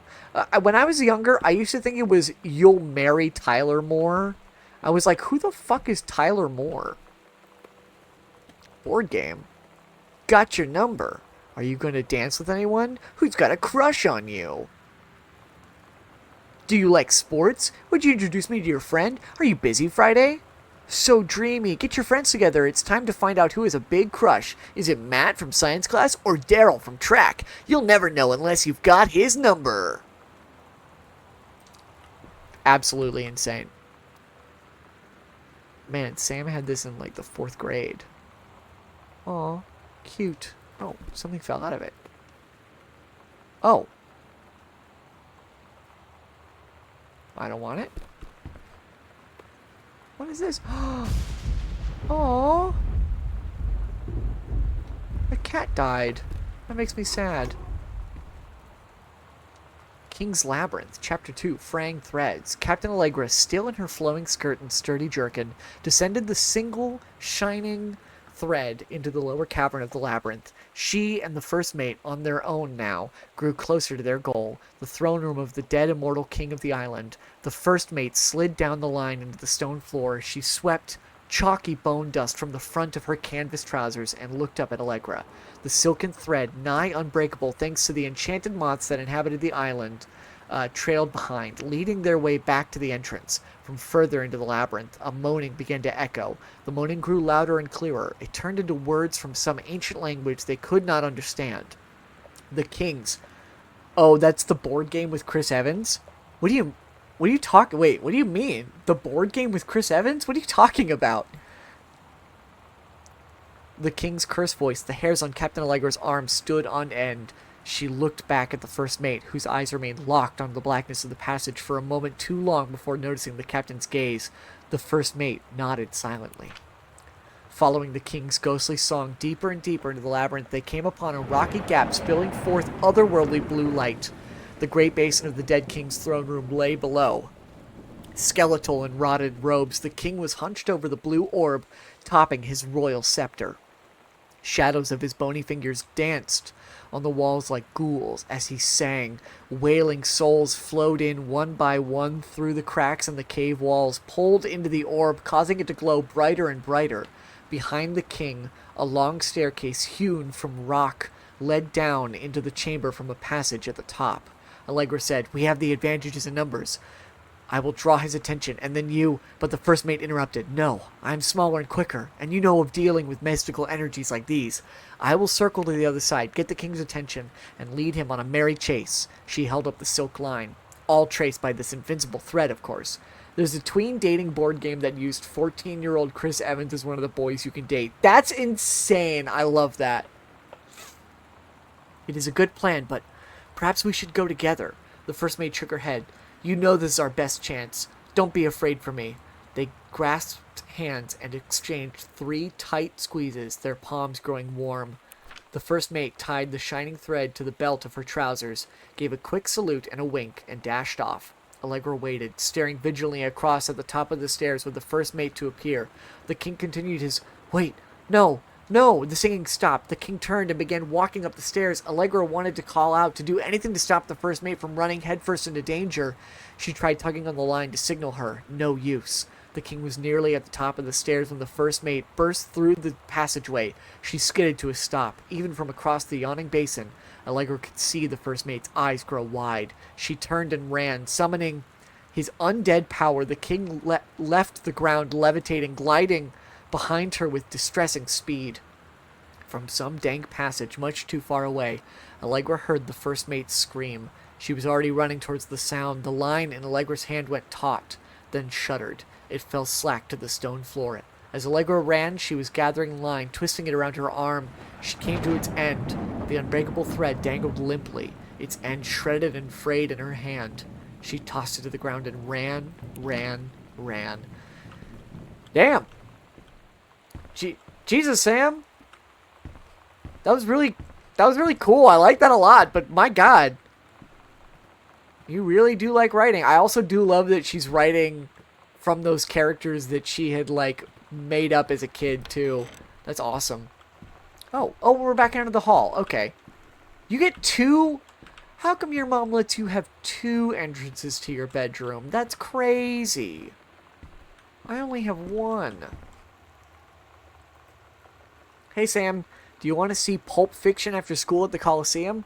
It came out last weekend, and Todd won't shut up about it, so either it's good or we can make fun of him for liking it. My mom is supposed to cook dinner for us? Tonight for a change. But I can just ditch out on it, probably. What time? Also, isn't that movie supposed to be really violent? Am I going to barf? According to Todd, it is pretty hardcore. Guess Uma Thurman gets stabbed in the heart with a heroin needle, so that's kind of hilarious. Also, something about cheeseburgers is important. Todd wants to see it again. 7:15, okay? Don't barf. Alright, see you then. Cute. Very, very cute. Bathroom. Toothbrush. Cup. Hand soap. Cabinet. I love that. Lonnie rules. There's a lot of objects that I feel like I'm able to grab, but I don't know why I would grab them. Like, I'm worried that I might be missing stuff because I'm not, like, investigating underneath everything, you know?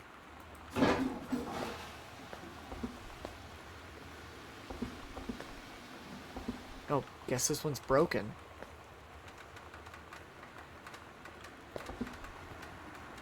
Weird. Okay. Oh, Jesus. Oh. Oh my God, that startled me. It's red hair dye. Oh my Lonnie God. brought her hair dye over today. She said, I need to fix these roots. Think you could help? Dyeing hair is weirdly intimate. I don't know if I've touched someone else's scalp before. That's pretty intimate, right?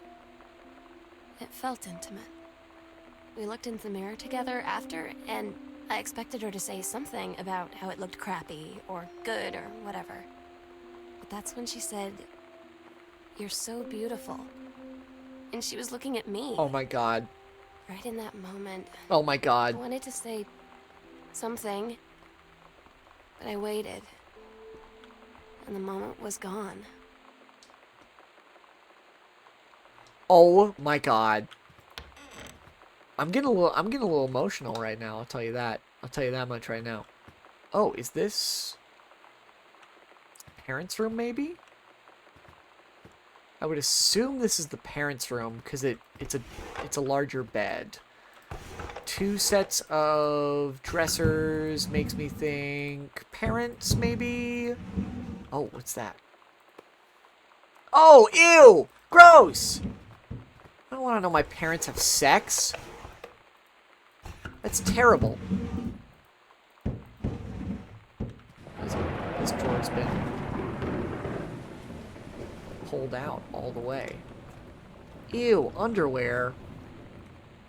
Mitten. Aw. Cat's gone. That makes me sad. Ooh. Butch Cassidy. The Sundance Kid. Okay. These are all... nothing. Okay. Is there anything under the bed? Oh, oh. Mom's purse. Interesting. I can't open it. It's annoying. Oh. Dear Mom, Dad, and Sam. I am in the channel. This is my second passage through the channel. I'm on my way back from London this time, going to Brussels, Belgium. Sorry I didn't write you on the way to London, but I was too excited about the channel. London was great. Dad, I know you've always wanted to visit. I think you really should. You'd love it. If you all wanted to come back here as a family sometime, I guess I could be convinced. Love you all, Katie. Another coaster. I don't like these creaking noises. A Bible.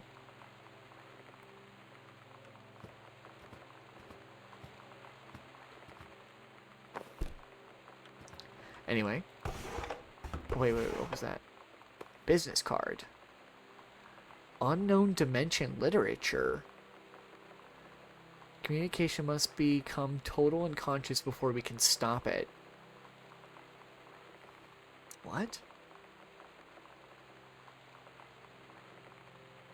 Kaz Publisher? What does that mean? Well, I can grab the phone, but I can't do anything with it. Anything under the bed? A lot of clothes strewn about for parents. This is how I know these aren't my parents, because my dad would never. Timberland Booksellers. New used hardcover paperback periodicals. Interesting. Your local source for literature since 1933.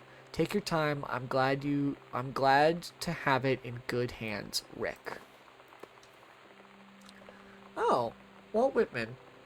Collection of poems was first released in this form in 1892, but not before it was banned on grounds of obscenity. He died only 2 months after its release, on March 26, 1892. Seeing, hearing, feeling are miracles, and each part of and tag of me is a miracle. Damn. Wild. Another 3-ring binder. Huh. No Bible in this nightstand, I see. Yeah, this guy looks like he smokes leaves of grass. I thought that was Gandalf. I thought that was like an artistic rendering of Gandalf for a second. Dear Jan, oh honey, let me tell you, I understand how you feel. Bob and I have had our down periods. It's become a bit of a way of life, actually. You get used to each other. You live your own lives in the same house. The kids grow up. They go away. I'm sorry this isn't helping, is it? Don't worry. Terry will get over whatever is distracting him. Things will go back to normal. Okay, so this is actually the mom's side. So that was her copy of... And as for Sam being distant, that's a teenager for you. Nothing to worry about. In the meantime, though, this controlled burn that sounds like quite the adventure. But let's cut to the chase. This new ranger they sent. That's what I want to hear about. Ranger Rick? You have to be kidding me. It's too perfect. You have to tell me everything and send pictures. I want the whole package. Wait, that sounds wrong. Keep your chin up. Terry is out of his slump, and in the meantime... Oh, keep your chin up until Terry is out of his slump. And in the meantime, write more letters to your old friend Carol. She adores them. Interesting. So...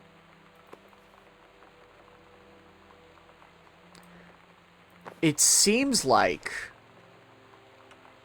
and this is me theorizing. So Sam's going through her own stuff right now, relationship wise with Lonnie, right? I think she's potentially realizing some things about herself, where Terry is been very aloof. That it makes sense that this would be his side because he always wanted to go to London, so of course he would keep this postcard with him.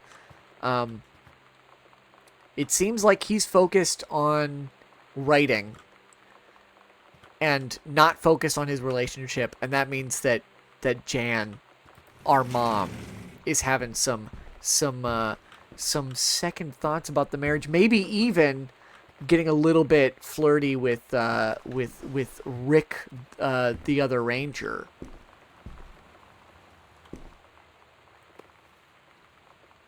Watercolor technique for florals and still lifes. Huh. Okay. The watercolor book. Interesting. Oh, a ghost game. Escape from Ghost Mansion. A few of the shades you may encounter. The brothers, the cowboy, the widow, as you attempt to escape from Ghost Mansion. Cool. Love a good ghost board game. Okay, what's in here? Bathroom. You can learn a lot about someone from a bathroom, like no mirrors. Yeah, they mentioned mirrors, or like Sam mentioned mirrors in the diary earlier, but there's not a single mirror in this fucking house. Oh, I can't open these cabinets for whatever reason. Lame.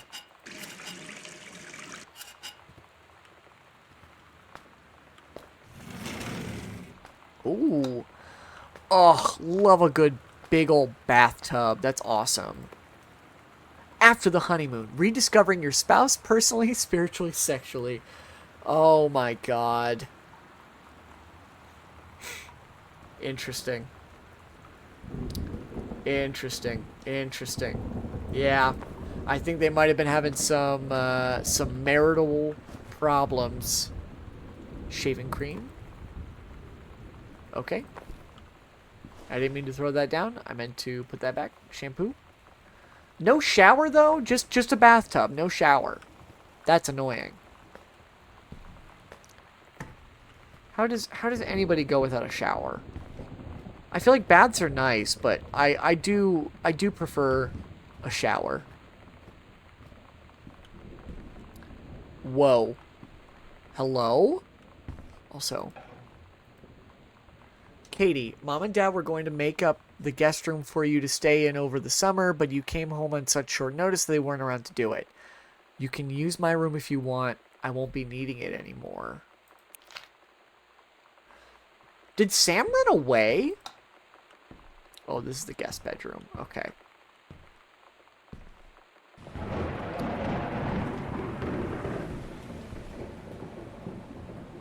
Oh, composition book. Ghost Hunter Journal.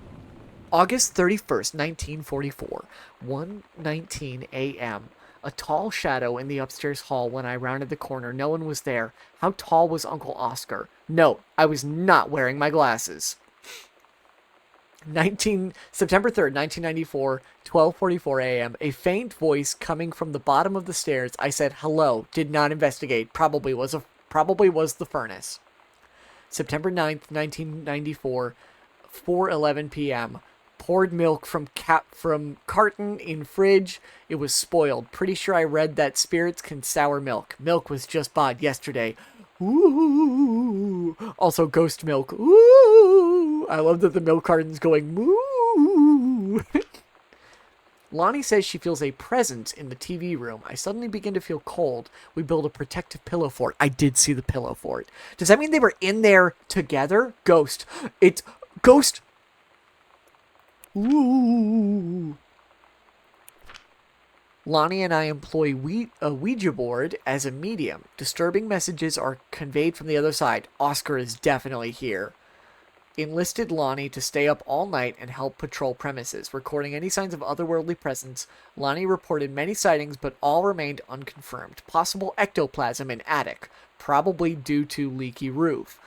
Sample taken just in case. Despite our best efforts, we both fell asleep around 4 a.m. All in all, a successful night. October 28th, 1994.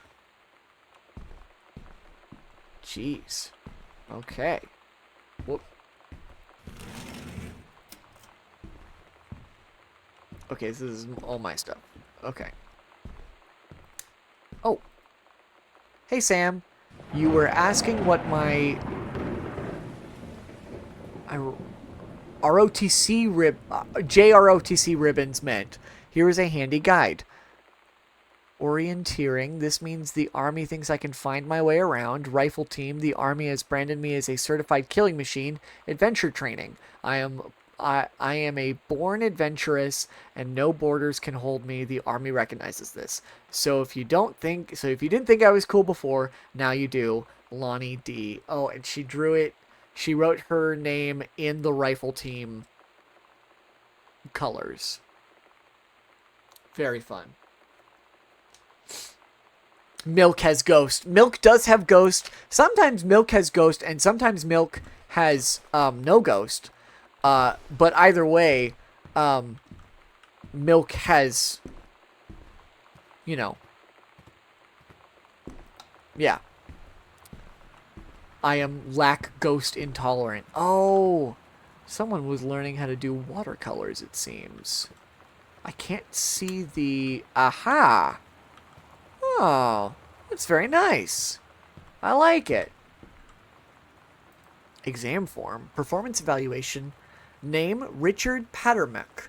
Oh, so this is Rick.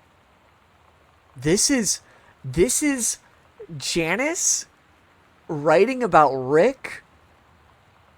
The guy they transferred over. Look at that.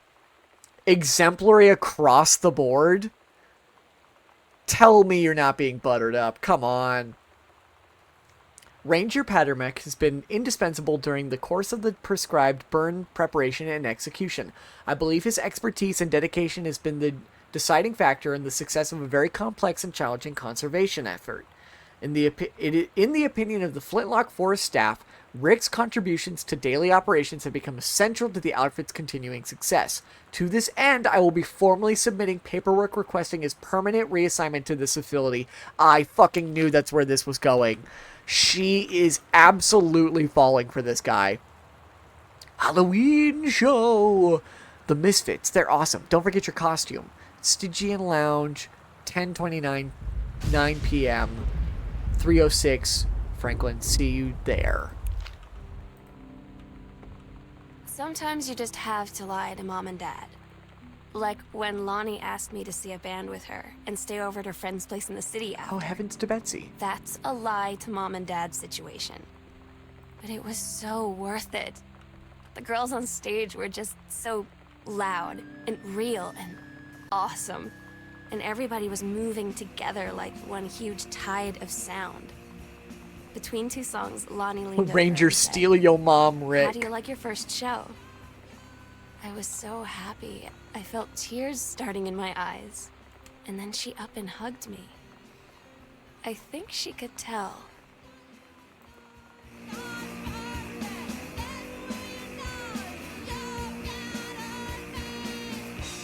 Nothing can stop me. What does that say? What does that say? For Sam. Don't. Ugh, I hate that it's. I can't. Don't look here. Haha. Okay, I get it.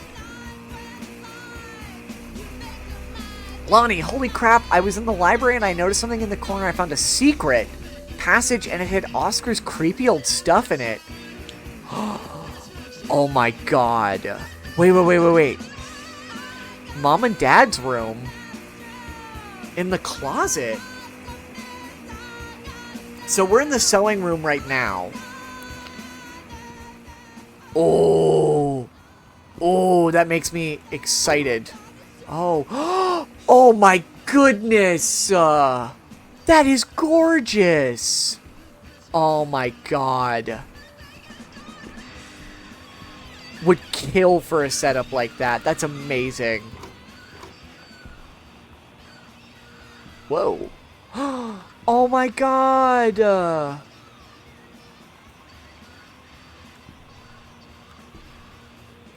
Lonnie was making... Lonnie... Okay, so this means that Lonnie probably designed costumes for Sam. Because it says, your costume, my costume. This is clearly the first mate, and this is the captain, right? Lonnie designed these costumes, and Sam was putting them together.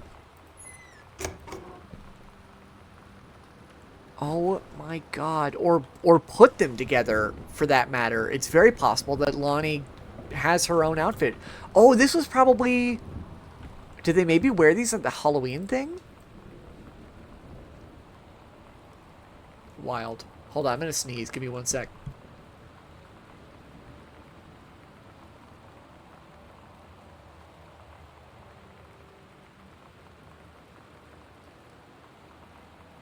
Oh my goodness. Hold on 1 sec.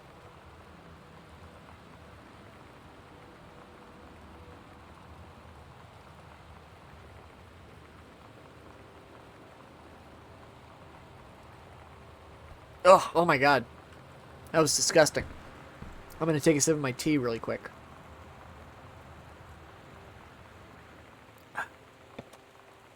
I'm really enjoying this sort of, you know, figuring this stuff out. Also, why is there a cuck chair for the painting? It seems weird. Also, I mean, now that we've explored this part, Sam's darkroom, do not enter if red lights are on. Oh, I see, I see, I see. So we definitely need to check out this. We gotta find the secret passage. Oh! Oh! Oh, I don't like this. I'm getting... this is barbarian. Don't do that! I don't like this. I don't like this. I don't like this. I don't like this. I don't like this. I don't like this. I don't like this. Is this light? Whoa. Whoa. Huh.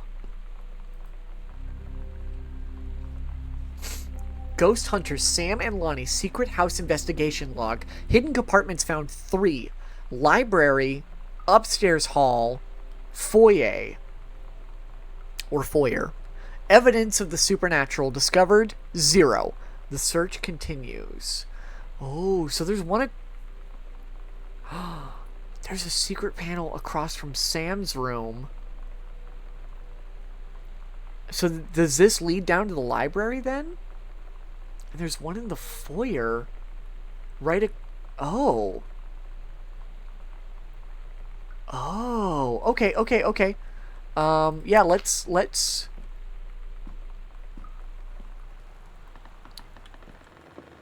Oh my god. Oh, I missed this earlier. Oh, wait, wait, wait. What's that? Oh.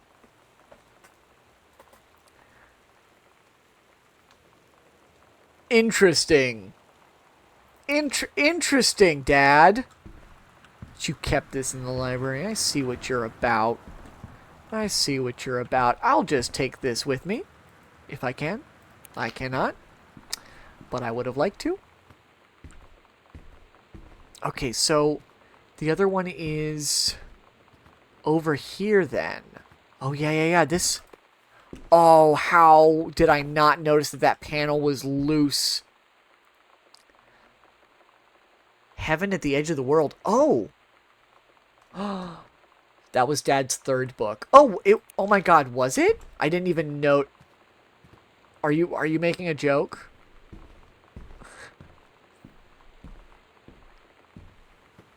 Because it was Savior...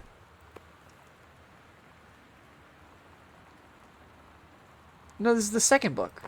Are you saying this is the 3rd book? If so, it's a very funny joke, and I'm really sad that I didn't get it. Yes, it was a joke about the magazine. Ah, Fuck! The Green Glacier, Part 2. Allegra and her scouting party peered down warily through the dense canopy of rustling leaves from their perch high in the forest branches. Mere feet away, sunlight shone brightly off the inner, ice walls of the glacial basin in which the forest grew. It was a strange sight indeed, such lushness juxtaposed with the frigid ice formations. Allegra leapt forward without hesitation, bounding through the high branches. The first mate had been captured by the Green Glacier's Amazonian tribe. His life hung in the balance. We have to hurry, Allegra's party followed behind, moving quietly as a breeze through the greenery. Allegra landed in the clearing and shouted, "Stop!" She saw the Queen Amazonian up on her pedestal, reaching for the lever that would drop her first mate into the vat below. She shouted, "No!" and flung her saber at the Amazon's reaching hand, but it was too late. The first mate screamed as he fell toward the water, then splashed down, and all was eerily silent. Allegra looked on, frozen in fear and remorse. She had been a moment too late. But then, from the vat, something began to emerge. A head of dark brown hair, just like the first mate's. Then the shoulders and sleeves of his coat soaking wet. But as the figure stood and the water poured down, Allegra saw that the first mate had changed. He was no longer a man at all. In fact, what looked back at her were the eyes, the face, the hair, and hands and body of a woman. Still in the first mate's clothes, still the first mate. She spoke in a soft, clear voice. "Captain?" The Amazonian queen said, "She is one of us now. She is ours." Allegra drew her magical flintlock pistols from her belt, and her crew readied their swords. Allegra glared into the queen's eyes and said, "That's the love of my life, and you can't have her." Oh my god. Oh my god.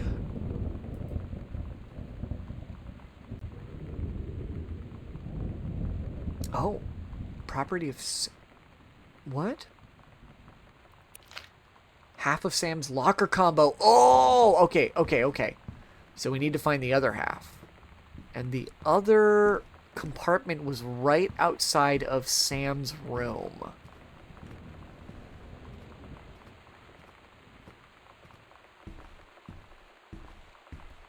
Right? Hold on. Let's open the map. Oh, on the, in the other hall. Right, because she has 2 fucking doors. The Ouija board.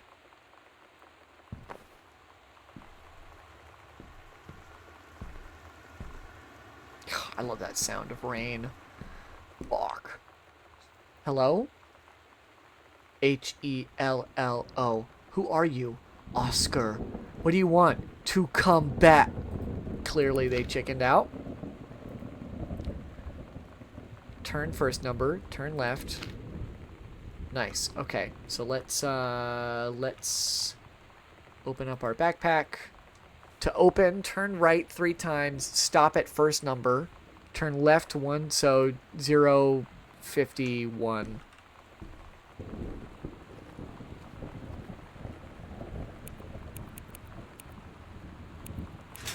Nice. A cigarette pack? Sam.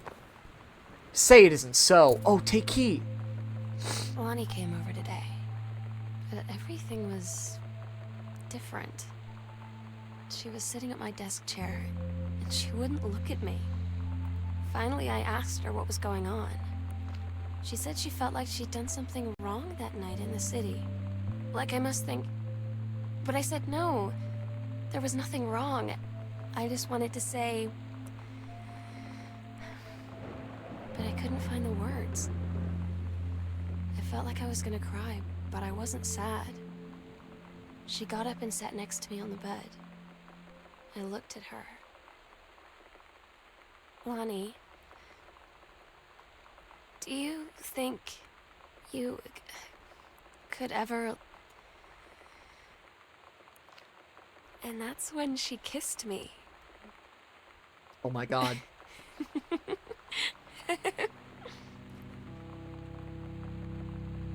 Oh, I didn't even notice these down here. It's codes for Chun-Li in Street Fighter. That's hilarious. Gosh, Sam. Yeah, okay. I do like that I joked about taking the magazine with me. Yeah, good job, Sam. Gillian Anderson from X-Files? Oh my god. Oh, nice. Hold on, do these actually glow if I turn the lights off? They do! Oh, that's a really nice detail. I didn't notice that. It's because I've been turning all the fucking lights on. Oh my god. Okay, so now we have a key to the basement. So I guess we go back down the stairs. Is the basement this way then, or that way? Because there was a door that we couldn't go through over there. I guess we'll try this door first. I can't believe I left the front door open. That's insane. Okay, so this is not the basement door. So the basement is this way. So how do we get in there? And there's the attic too. So I'm assuming we'll be able to get into everything. I think we're just going to keep going until we beat this, because I don't think this game is very, very long. So I don't think we'll have the usual cutoff time of 11:30. I think we will just keep going until we're done. What did I miss from the locker? There was an ad. Oh my god. Okay, so we got another diary entry, another journal entry. There was nothing wrong. And Lonnie and Sam kissed. And then also the magazine that we found in the dad stuff. We found another magazine like that from please, whatever you found, don't tell mom and dad. The attic. What? There was another magazine like that in Sam's locker. Like father like daughter, it appears. Why are these going to be so dark? This is Barbarian all over again. Did anyone ever see the hit movie Barbarian? Is it just me? Lights on. Where are you? A bag of chips. Interesting. Dear Samantha, I would like to cordially thank you for having me to your abode for the Thanksgiving holiday with your lovely family. I enjoyed the flavorful potatoes, and also it was weird being around your parents for that long, but it was pretty funny how impossible it is for your dad not to be awkward for more than 30 seconds at a time. Very cordially yours, your close friend and confidant, Lonnie. A fancy man. Quite. Dear Miss DeSoto, allow me to take this opportunity to thank you in kind for being such a gracious host of the festivities at your father's estate following the aforementioned meal with my parents. Your family's Thanksgiving feast was more enjoyable of the two events, I must say. I especially appreciated the time I spent with your grandmother, who is a lovely woman with sterling taste and a refined air. Let's do it again sometime next year, shall we? Indeed, Madam Samantha Greenbrier, Esquire. That's hilarious. Love that. Shaking my head. This game is too woke. This game is very woke. STL. Oh. It's different now. I mean, we still hang out all the time like before. But now when no one else is around... Well, you know. So you could say we're dating. But it's secret. Secret dating? I don't know. I mean, I guess that's the real difference. Now when we get off the phone, or go home for the night, or it's just quiet and we're alone, we say I love you. Wow. Wow. K is for kind. A is for amazing. I is for intelligent. T is for talented. L is for lighthearted. Okay. One of my old sex ed assignments. Oh my god, this is... this is the same assignment that we found that Sam did. Oh, so they literally, like, you're literally just supposed to rewrite it in order. I love that this is how Caitlin did it, how we did it, and our sister was, like, so dramatic about it. It's so funny. All of our stuff being in the basement feels kind of sad, but I guess that's fine. It makes sense. Whoa. That's loud. is dark in here. Oh, nice. There is a lamp. Oh. January 24th, 1995, Samantha Greenbrier. Dear Samantha, congratulations. I am pleased to inform... Oh, it's from Reed College. For your admission to the creative writing track of the Reed College Summer Program for Young Scholars for its 1995 session. We believe you have much to contribute to the Reed College. I'm so stupid What was that? sometimes. I was telling Lonnie that I got into my college summer program thing, and I was all making plans like, you should come visit me, stay in my dorm room. But she said, Sam, I ship out on June 6th. Oh. I was like, ship out? To where? She said, to basic training. What did you think I was doing all that ROTC stuff for? Oh, man. I guess she's been planning to join the army right after high school since she was like 12. And I guess she's really going to do it. So I was like, after graduation, I'm just never going to see you again? Oh. She said, let's just have fun while we can. Oh. Oh, this is breaking my heart a little bit.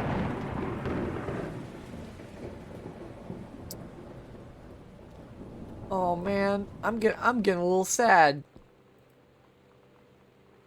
14K gold heart pendant in 2 halves. Oh, she was gonna... Oh my god, there's so much we missed in 1 year. Oh. Oh, dear Terrence, thank you for sending along a copy of your newly published book. An author's first published manuscript is a momentous occasion. I read it this afternoon. I certainly recognize my son in this subject matter. An author's work is the externalization of that which he holds dear and that which he fears. And in this respect, I believe your work was successful. But the lens through which the personal shone was needlessly clouded by genre cliches and implausible dime store. Oh, it took me a second. I was like, what is that? Is that an S? Is that an A? Dime store science fictional Dea Ex Machina. The great authors speak of their life's milieu in clear and honest tones and lens crystal that refracts their thoughts without distortion. I congratulate you on surviving the great ordeal that is publication, and rest assured that readers of your chosen genre will lap up copies hungrily. But I urge you to shed artifice. You can do better. With a father's love and encouragement. Oh, the dad wrote a scathing review. Also, yeah, it's a little bit nepotism. It's very clear that, like, they are a family of writers. Like, the granddad was a writer. The father's a writer. Samantha clearly enjoys writing. Mason's Pharmacy Soda Fountain welcomes Boone County youngsters. The cheeks of Goodfellow High School students were rosy today as each and every one stepped up from the newly christened soda fountain at Oscar Mason's Pharmacy downtown. Following many months of renovations, including a brand new dispenser to mix fizzy water with any number of flavored syrups and glass-topped ice cream case from which scoop to the heart's delight. Mr. Mason, long a well-loved fixture of Main Street, looked overjoyed to welcome the throng of young people. Interesting. So he owned like a little diner thing of some kind. Whatever you call it. They said the name. I forgot. This is a fucking huge basement, by the way. I feel like I've been exploring... Oh my god, that's a long, dark hallway. I don't trust it. I don't trust it. I don't trust it. There was another...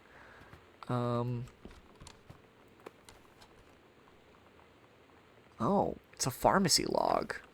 They literally called it a pharmacy. That's what it was called. What is that? Soda bar. Soda bar! Yes. Yes.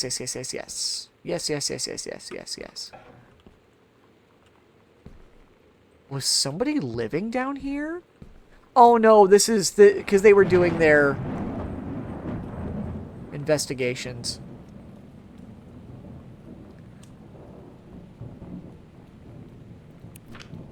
Dear Sam, I'm so happy you liked the drawing. I was thinking of us when I drew it. I knew you'd be able to Yolanda DeSoto. I think I just realized that her name is fucking... Lonnie is short for Yolanda. Like the drawings, I was thinking of us when I drew it. I knew you'd be able to tell. You love Mexico. I think probably the nature here is totally different than back home. I keep thinking about Allegra and the first mate lost on a mysterious island where even the plants are out to get them. And then I think of them together out there in the wilderness together, and I start thinking of you again. I lie here in bed, and I can almost feel you. I've been trying to save it up for when we're together again. I haven't done a good job, okay? But I tried. Whoa. Save it up for when we're together. Okay, enough about that. Your last letter got to me the day before we start driving back north. We'll be racing this letter home. If I get home first, we can read it together. And yes, I'm taking tons of photos. We'll have to spend so much time in the dark room. Lonnie. X-ray specs. Soda can. What are you? It's like a drug. The first time I was in my room in the middle of the night, I woke up and Lonnie was kissing me. The clock said 3:13. Her face was What?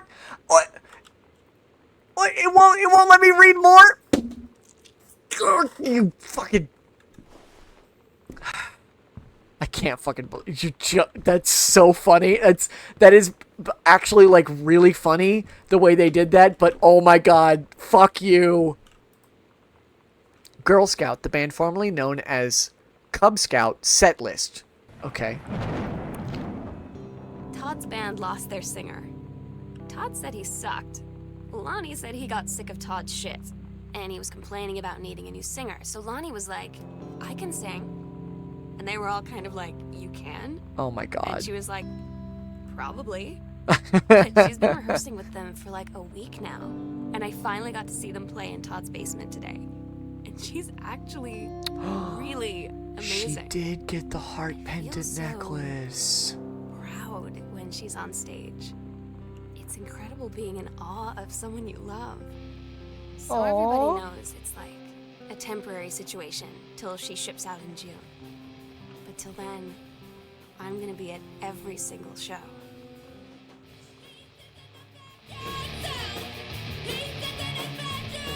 Guest room, Mr. Mason's room, front room, library, kitchen.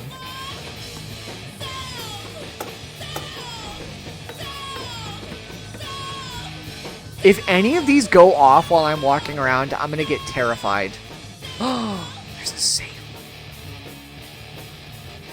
Interesting. Okay, so this is the floor plan.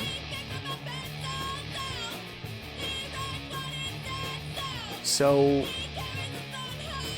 library, study, living room, closet, washroom, closet, porch. We have not gotten into this side of the house yet. What a very strange shape. Is there something? No, because there's a window here, so that must be like a garden area. Oh, it's so dark. Oh, I don't like that. No. I'm not going down that way. It's too dark. It's too dark. I don't like it. There was another passage down here. Postcard. Hey Sam, I'm writing to you from Multnomah Falls. I'm here on a stupid class trip, which is stupid because it's March and I don't know if anyone running this school has been to Oregon, but it's cold and rainy as shit in March. Wish you were here. Oh wait, you are here because I'm writing this to you in the gift shop. Oh shit, here you go. That's They tell you to awesome. stick with the group on field trips, Katie. There's a reason for that. Lonnie and I snuck off on the side paths at Multnomah Falls and got a little lost. Okay, a lot lost. Like, Oh, Mason's for pharmacy hours. changes hands. Right before the bus left, we found a trail and came running down the path, soaked and covered in mud, shouting for the bus not to leave. The school called home. Mom and Dad said, you didn't get into trouble like this before you met that Lonnie girl. But I don't think they know about us. The kids at school, though, I'm really afraid that's a whole other story. Stick with the group, Katie. Stick with the group. How much do you want to bet? How much do you want to bet that Oscar Mason was in fact not crazy, but was just gay? Like, I think that's where this is going. Oh. Are you telling me Uncle Oscar built this enormous creepy house from fucking soda jerk money? It's possible. Bratmobile.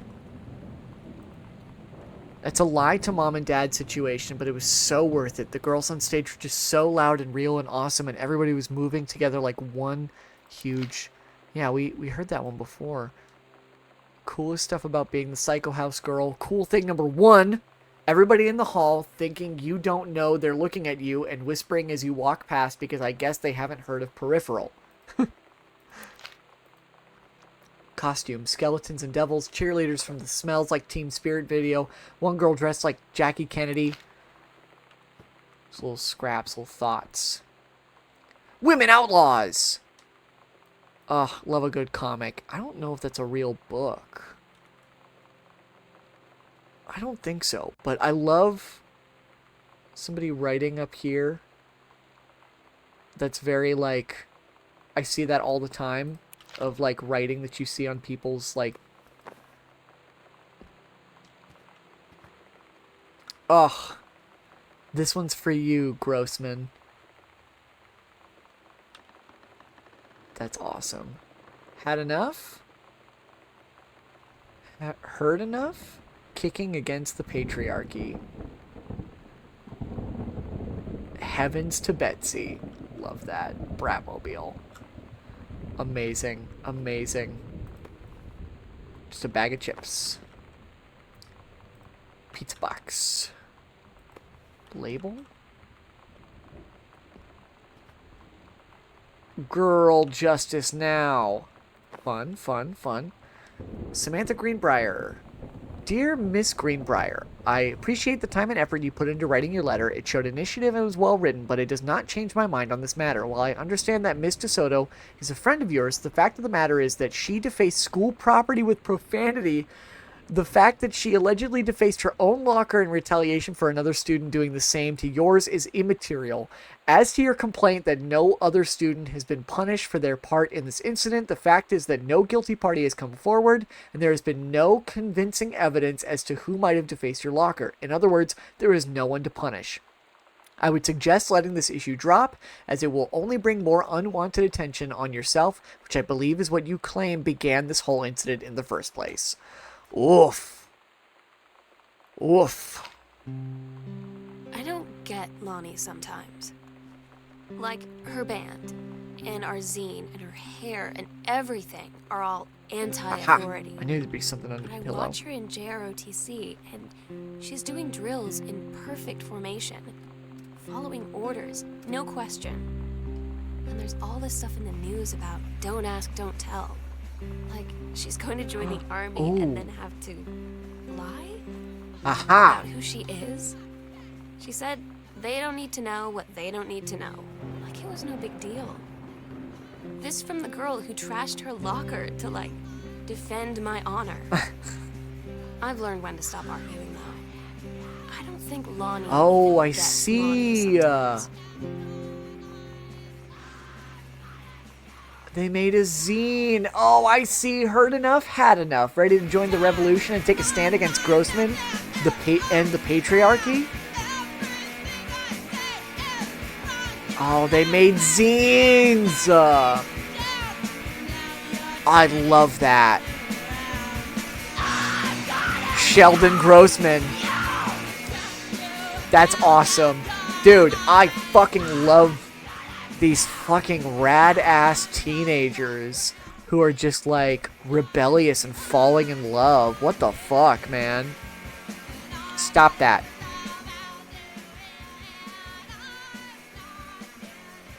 Client's name, Sam Greenbrier. Stylist, Sherry. Shampoo, set, color, perm, manicure. Interesting. In Espanol. Fun, fun. Offer promotion. Bruce. Oh, dear head conservationist Greenbrier, due to your exemplary management of the Flintlock prescribed burn operation last year and the service's need for experienced personnel to direct regional operations, we would like to offer you the position of Regional Conservation Management Director, responsible for operations throughout Northwestern Oregon. Yeah, this game rules. This is fucking awesome. I love this. Also, just like zines in general. Oh, did my PNG break? Uh-oh, I think my PNG broke. Hold on. I literally just looked over at OBS for the first time in like probably 10 minutes, and I just noticed that my mouth is not animating. Yeah, hold on. Let me close out of my model really quick, because it's definitely crashing. Can you please hold on? Can I open my task manager and just like close it out?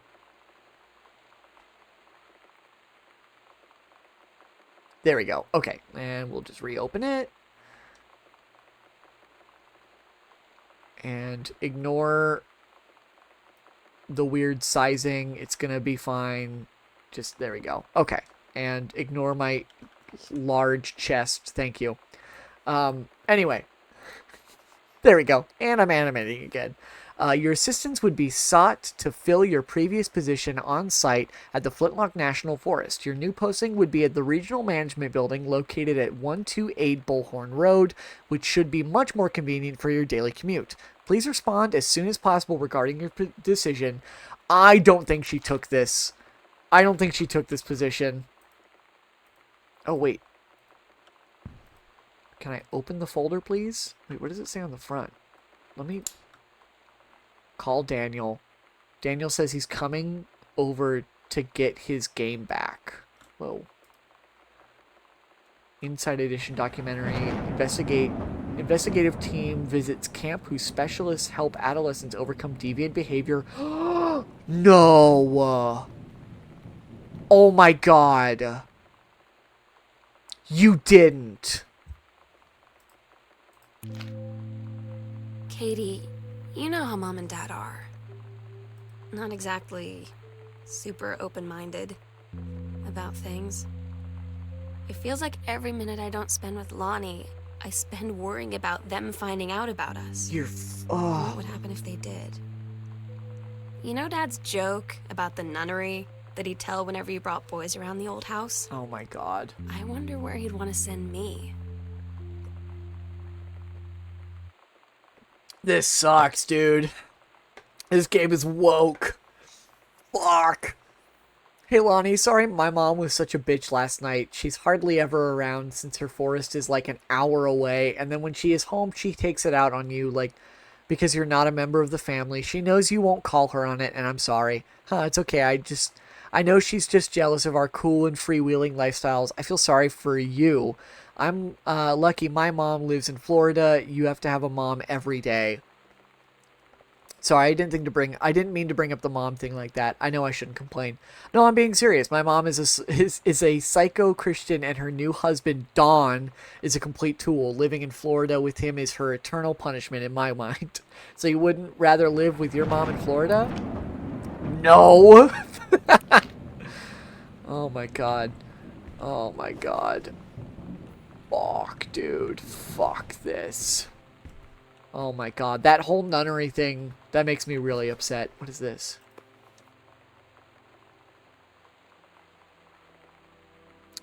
Oh.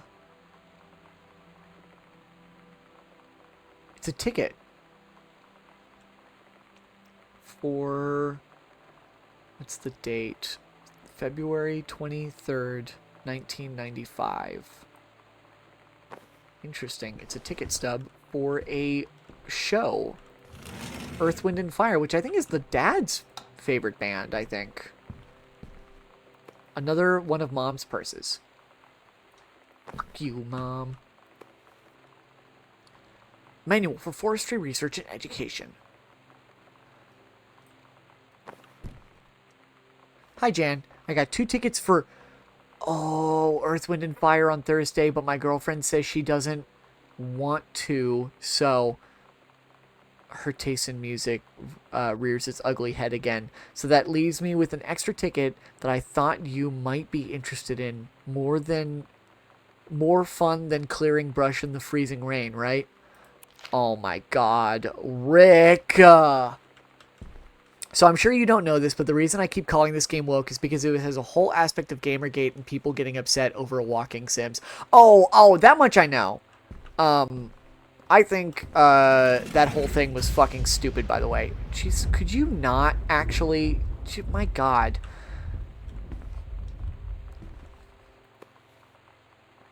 Oh, they had one of their zines out here.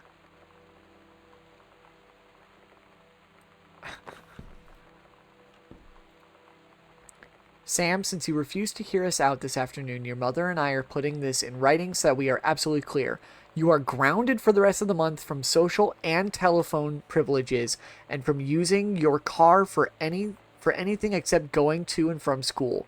We understand what you are going through, but we can't allow you to continue with this kind of behavior at school. And clearly, once your privileges are reinstated, we can't allow you to have your bedroom door closed while Lonnie is at the house. This is the last word on the matter. Get back on course so this won't have to happen again. Oh. Damn. Hey, well, when you talk shit about your principal in a zine and hand it out at school, you're probably going to get in trouble. Never gonna need to have. I mean, you've known, right? Yeah, this family just writes notes to each other instead of since, verbally speaking to each other. She-Ra. Fuck yeah, She-Ra mentioned. Mom and Dad didn't, I guess.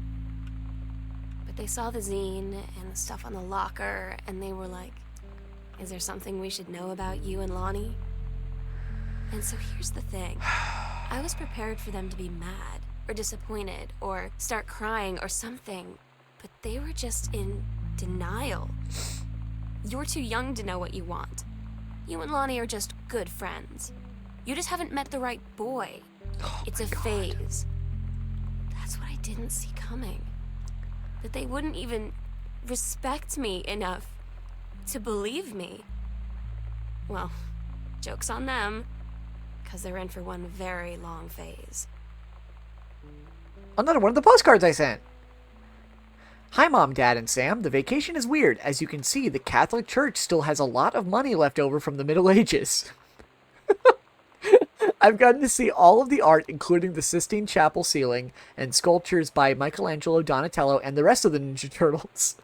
Man, I'm hilarious. Mom, we'll have to come back together. I would love to be here with someone who really appreciates the history behind everything. Also, Sam, they have various relics, as in pieces of important dead people, so you should probably come too. Next stop, Barcelona. Calm down, Dad. I won't get gored by a bull. Probably. Love, Katie. God, no butts in heaven.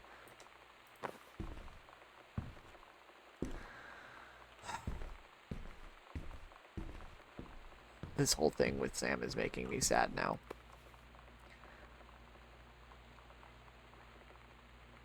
Oh. Oh, that's really sweet. She really is trying to be very supportive. The Gits. Why are there so many tissue boxes? Is somebody fucking crying all the time here? It's me. I'm the one crying all the time. Because I'm sad. And this game is making me sad. I hope there's a happy ending. There probably isn't, but I'm really hoping for a happy ending here. Oh, it's so dark. Oh, this is the... Okay, let's go into this room really quick. Closet. Nothing to read there. Sam, the skull was the coolest thing I found in Mexico, and it was like $3 American. I love it. Merry Christmas. Miss you. Treasure it always. Aw, so the skull that we saw in the skull that we saw in here then was the one that Lonnie got for Sam. Very cute.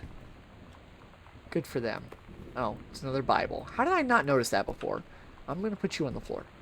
Your parents' marriage is falling apart. Your dad is a bad writer. Your sister is closeted writing notes to each other. So I'm sure this whole family is constantly sobbing alone. It seems like... This seems like a very... Also, imagine you are actually in this situation. Like, I feel like I'm kind of an outsider viewing it because obviously I'm not actually this character, right? But put yourself in Caitlin's shoes here. Imagine learning all of this about your family, like, through just, you come home, nobody's home, and so you just start going through fucking everything.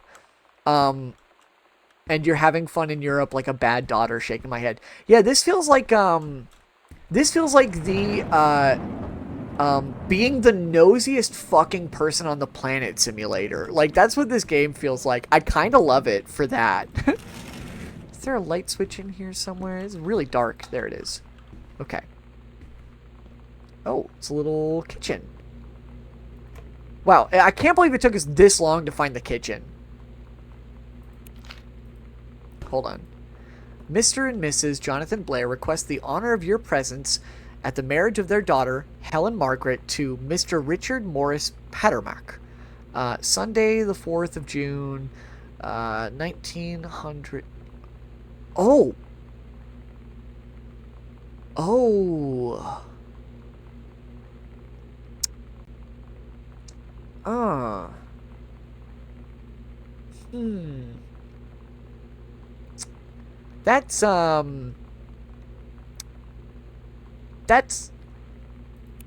That's Rick, isn't it?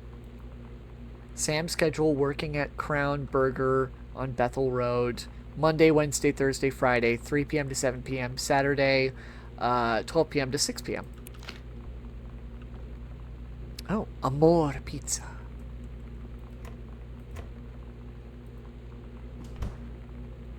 Grab milk. Whoa. Is this expired? What day do we come back? What's the date? I keep forgetting. Banana. Banana, banana. I'm getting a divorce, Jonah. Please tell me somebody gets that Superstore reference. I keep picking stuff up hoping that there's going to be something like underneath one of these items, but it's probably not the case. Looks like the microwave is broken. Open dishwasher. Wow, I love the ability to just like absolutely open every fucking thing in this kitchen. This is awesome.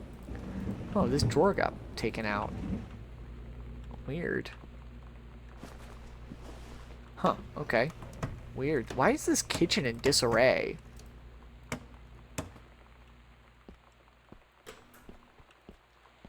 It's so fucking dark in here. Can't see anything! Oh. Congratulations on your new position. Dear Regional Conservation Director Greenbrier, having received your formal acceptance letter, I write to congratulate you on your new position as Regional Conservation Director of the State Forestry Service. We wish you luck in your final weeks at Flintlock National Forest. So she did take the promotion. I was fully ready for her not to take that promotion, I'll be honest. I did not think she was going to take it. Especially after she went out of her way to, Katie comes home this... Oh, wrong button. The mom recently started cooking, it said. I'm guessing they most likely eat out for most of the time. Oh, that's true. She did take cooking classes. So, yeah, it seems like maybe, maybe this is new. Pack of cards. Oh, they've got some checks. Bradmobile. Some special. L.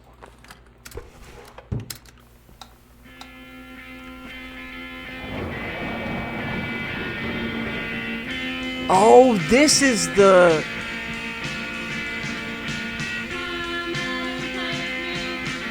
Whoa.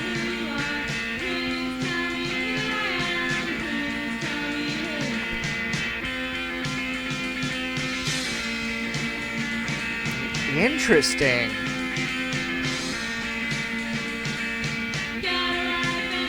So he got it printed elsewhere. That makes sense. This music's very good, by the way. I hope it's not copyrighted.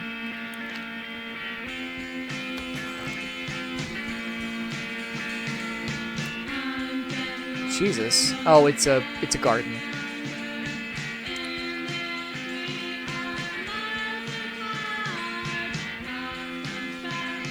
Oh, I see. So he must have...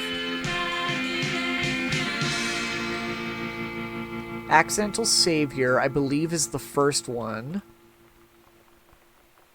Yeah. So he got them reprinted through a new publisher.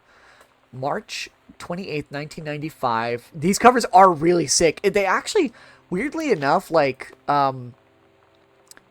almost look like a graphic novel, if that makes sense. Like, this looks like a graphic novel adaptation, which I think would be really cool. But I think they are just reprintings of... First, let me say that I hope this missive finds you well. Hell, it feels like a goddamn miracle that it finds you at all. Do you know how long we've been trying to track you down? We're now. We aren't the feds, the men in black, or any other sort of creeping fascist hobgoblins. In fact, we're on your side. Let me start from the beginning. Unknown Dimension is what you might call a specialist publishing house. We traffic in the weird and the ahead of its time, the lost but not forgotten by a small but dedicated group of plugged-in bibliophiles. Type of out-there mass-market shunning visionary expression that refuses to be taken on anything but its own terms. We've had an unparalleled run since our inception 4 years ago, unearthing and reviving Christ, or zombie-like, timeless works such as N. Bestman's Message of the Snake Men, It's Inside Me by Jens Keller, and Emil Krieger's oft-banned Venusian Flesh Traders. But ever since we discovered tattered copies of your Accidental series at a church rummage sale in Long Branch, New Jersey, we've been trying to track down the author of this weird and dark American outsider art. It's just the kind of forgotten portal into the 20th century civilization's anxieties and delusions that our readers lose their minds over.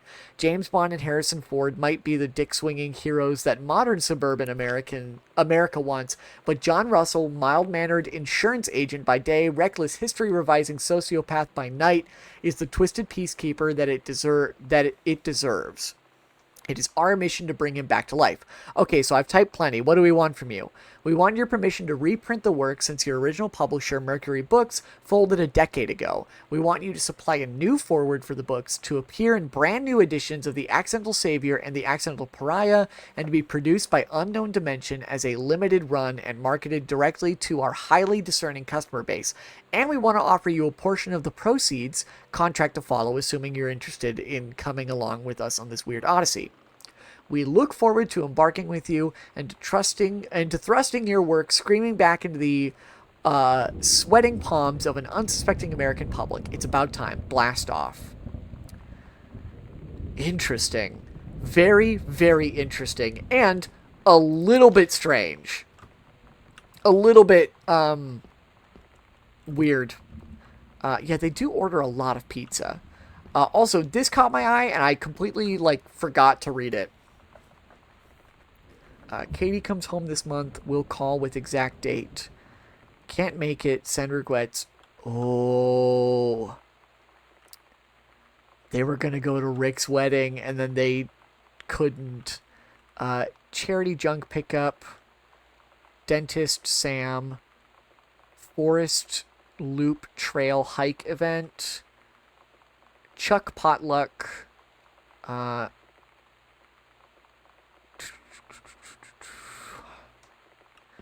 Okay. Interesting.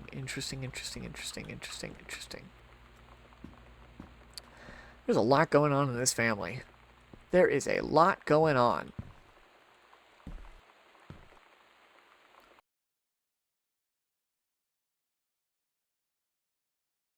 Singing, I could practically forget everything. That we only had 48 hours left. That I don't know what comes next. That I can't live without her. Then she dedicated the last song to me. I couldn't take it. I was out on the curb in the alley, sobbing till my ribs hurt. I would follow her anywhere, Katie. But I can't. Where she's going. This is After a long time, she found me. this is She fucked, said she dude. was sorry. She said, I wish things could be different. I just wanted to make you happy. I said, I don't think you can anymore. Aww. What the fuck? Hi, Mom and Dad, Sam. I have had a wonderful time on the beaches of Barcelona. Dad and Sam, I think you would like the Gaudi architecture, the Gaudi architecture? It's from a strange alien world. I am headed to my final destination, Amsterdam. For how long? That depends. I am running low on money. I will look for a cheap standby ticket and call you when I'm headed home. Sorry for the short notice. I can't wait to see you all again. It'll be good to be home. Shut the fuck up, myself. I'm done with this game. It's gonna make me so fucking upset. I'm gonna cry at the end of this, aren't I? Uh-oh. Hello? Game? Uh-oh. Uh-oh. Oh, thank God. For a second, I thought I was gonna crash. Oh. It's a cooking recipe. It's a cooking magazine. Cool. Why is it so fucking dark in this stupid house? I can't see anything. It doesn't look like there's anything really else in this bathroom, unfortunately. No hints or clues for me. And this is the laundry room. Okay. Oh, it's the... Oh, there's a note. I wish I knew how to explain it better. The army is the thing I grew up with. It's part of me. My dad's army friends are like family. I've always known it was where I'd end up. They never explained why Oscar was a psycho, right? Not that I've seen, but there's also a safe that I haven't opened yet. So there's plenty of stuff that, like, I don't know yet. I wish things could be different. Maybe someday when I'm settled at a base and you're done with college and you're a famous writer and I can rebuild a tank engine with my eyes closed, things will be different and we can be together. Until then, ugh, breaking my heart. Breaking my heart, Lonnie, and I'm not even Sam.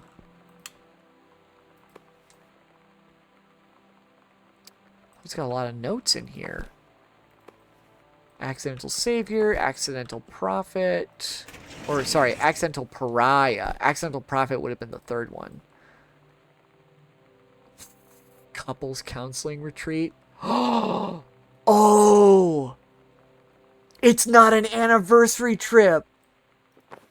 They went to couples counseling. Oh my God, the plot thickens.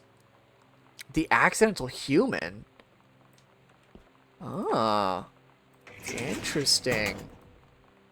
Dear Kaz, I can't tell you what a joy it is to see John Russell back in print. Thank you very much for sending along copies of the new editions. The cover art is really something. I know you said that Unknown Dimension isn't in the business of printing new material, but this revived interest in my work has brought on a wave of inspiration, resulting in a manuscript that completes John Russell's journey, which I think you may find intriguing. It is reflective and introspective, without forgetting the excitement and weirdness that Unknown Dimension readers expect. I hope this might be an exciting new direction for Unknown Dimension to pursue. At the very least, I'm grateful that John Russell's adventures didn't come to an end quite when I thought they had. Accidental human story of my life. Yeah, Jesus. You like jazz?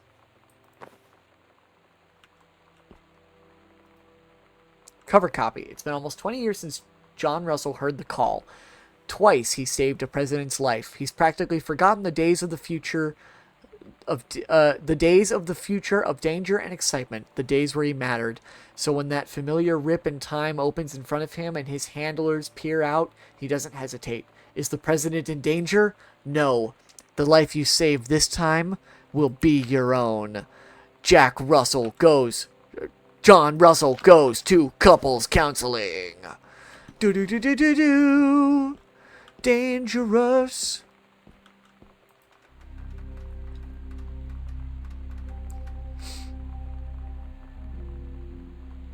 Midnight, June 5th. Preparations are complete.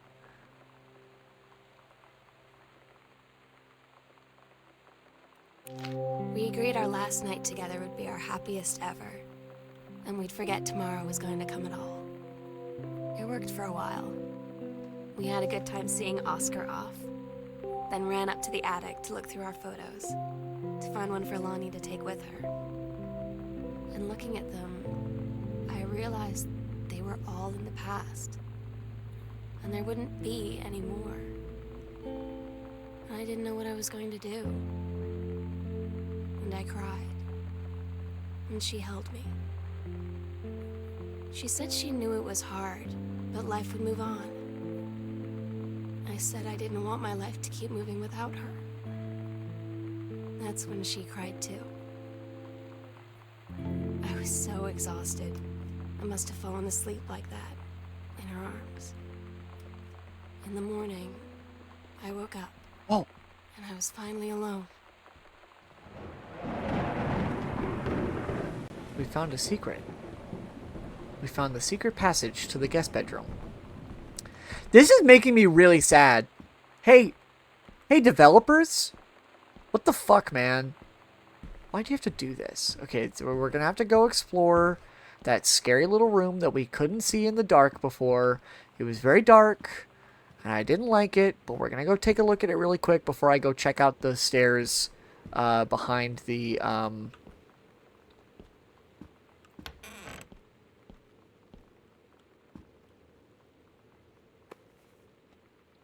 There's a toy.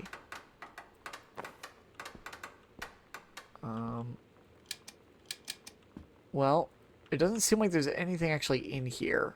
So I guess I wasted my time. I'm curious if there is... I wonder what the combination could be.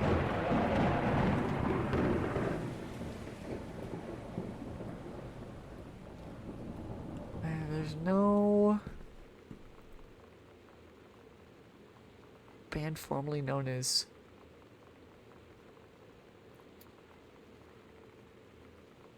I'm wondering if there's a clue. Still won't let me read that fucking letter. That's so frustrating. Okay. I'm assuming we will stumble across a more obvious clue to that safe at a certain point. But for now, we're just going to keep going. Is there a light switch for this hallway? It's really dark. I don't like it. No, doesn't seem like it. It's fine. It's fine. We'll just walk around in the dark. Okay, now we gotta go find the secret under the staircase. I think the secret door to same room had a note. What do you mean? Secret door to same room had a note? To the guest room? There was a note on the ground, but I found that one earlier. Hold on. Here's the... Yeah, I walked right past the secret entrance. I love all of these. Yeah, there was a note that was like underneath the guest room door. Yeah, I found that one earlier.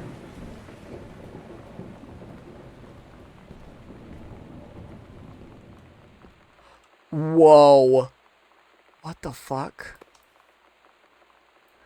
Oh. Attic key.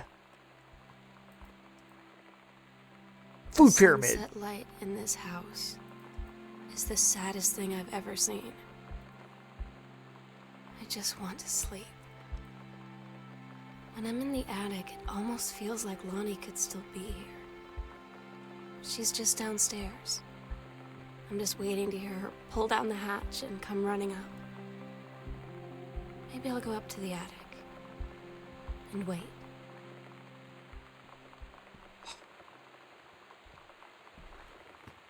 Fine, I have the attic key. I could go up to the attic. But I'm like, I want to know what's in that safe down there first. Fuck. I guess we just have to go. I guess we just have to go up to the attic. I don't know. I don't know where else to. I don't even know where to begin, how to get that safe open, even though I desperately, desperately want to. Or maybe there's a clue in the. Maybe there's a clue in the newspaper clippings. Do you want the safe code? I don't know if I want the safe code as much as I'm like, I want to figure out.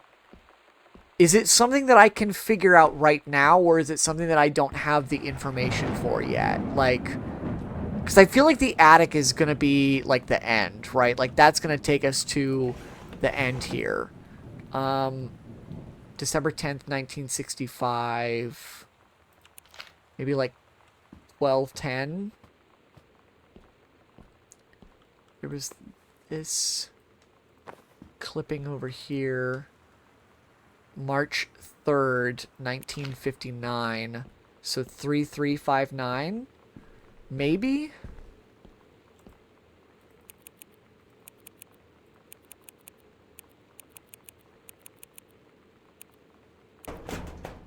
No. Maybe 1210. No. Damn. I am curious about the safe code. Wait, actually it was on the guest room paper? Really?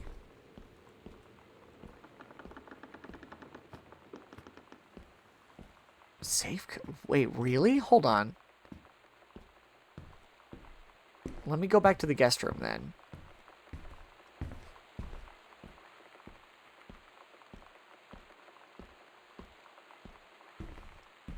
Damn, this really is a walk-in simulator. It's oh, this one.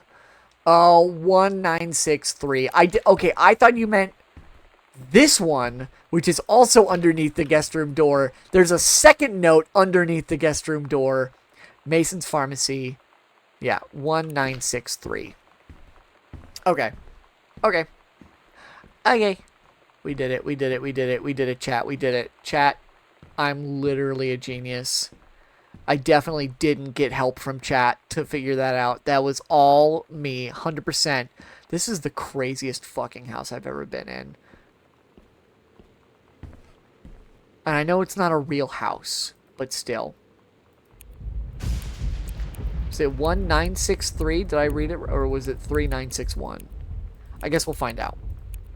I did it right. Whoa. Bottle. Oil of clove. Assuming this is all from the pharmacy. Syringe? Jesus.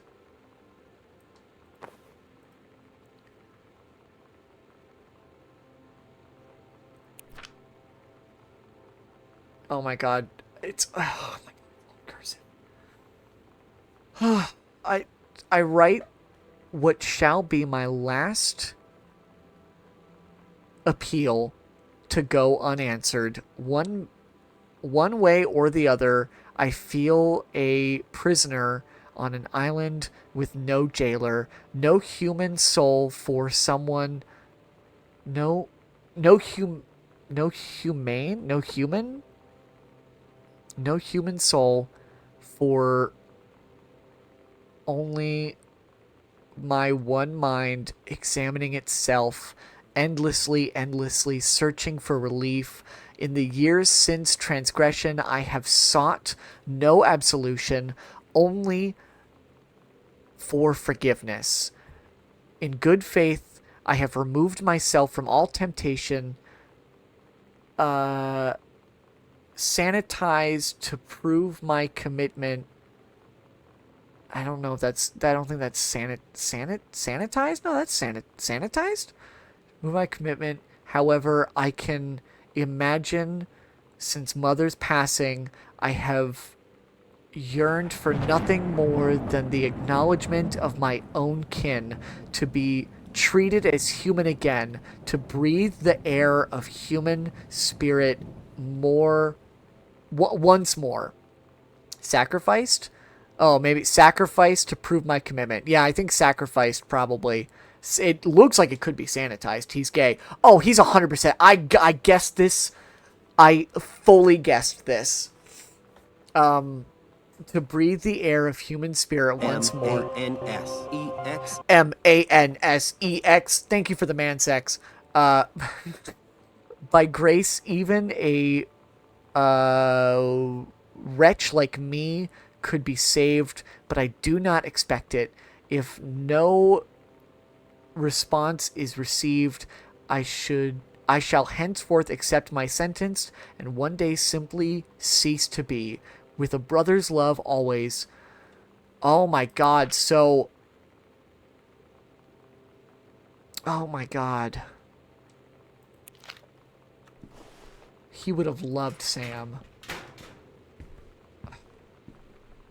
That is so heartbreaking, too. This game is full of tragedy. I'm here for it, but goddamn.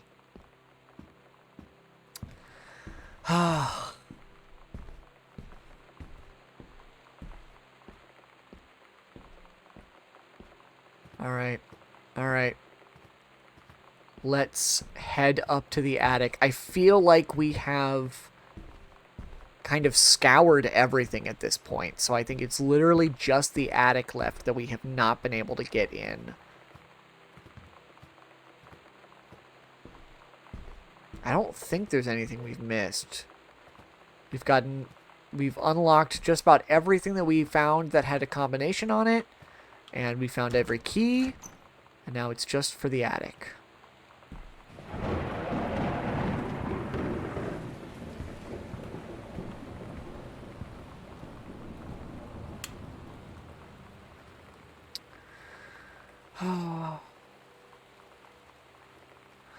Oh my god. Oh, fuck. Oh my god. Katie. I fell asleep in the attic, in Lonnie and my old spot, and I missed the first 2 calls. I just barely caught the third one before the machine got it. Oh, It was Lonnie. On a Lonnie payphone. called her. That was She'd been on the bus Lonnie. to Basic, and she said she couldn't think of anything but me and us, and that she couldn't go through with it, with the army and being apart and all of it. And so she got off the bus in Salem. She said, "Sam, I want you to pack up everything you can and get in your car and come find me. And let's just drive until we find somewhere for us." Oh. And she asked me if I could do that. And I said yes. Yes. I was really, really worried that, like, one, she had, like, gotten sent off to some, like, fucking camp. 2, she ran off on her own. This is the best possible ending. Letters to Katie. Oh my god. Do not read if you're not Katie. Katie, I'm so sorry that I can't be I there think to we see solved you the in mysteries. person, that I can't tell you all this myself. But I hope as you read this journal and you think back, that you'll understand why I had to do what I did. And that you won't be sad, and you won't hate me, and you'll just know that I am where I need to be. Oh my god. I love you so much, Katie. I'm I'll see you again someday. Love, Sam.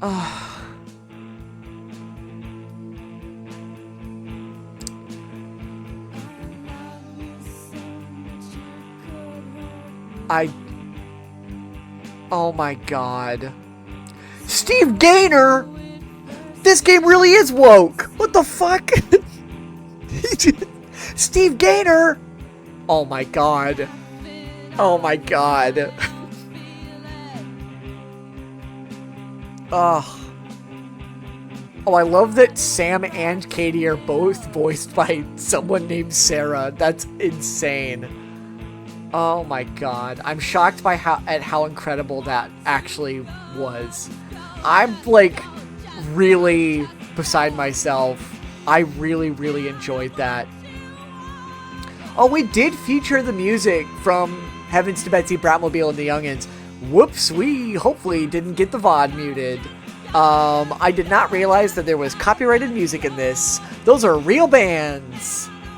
I recognize the name Heavens to Betsy, which is kind of, makes me a little bit sad. I really, really hope the VOD doesn't get muted because I had a really, really good time playing this, and I would hate for it to be messed with when trying to re-upload it to YouTube. I think we are fine because it's part of the game.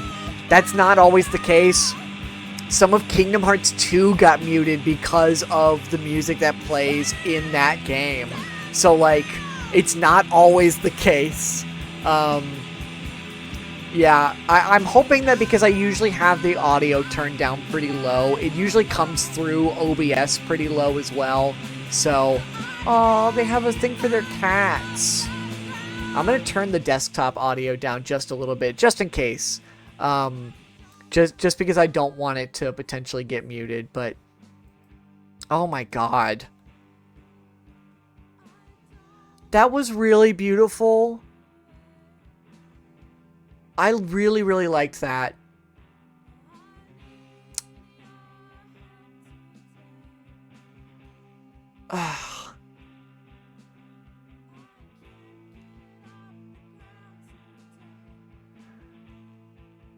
Oh,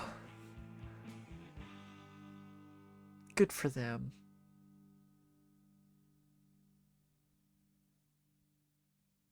I also can't believe even the parents maybe got a happy ending too in a weird way. Yeah, it seems like they might have.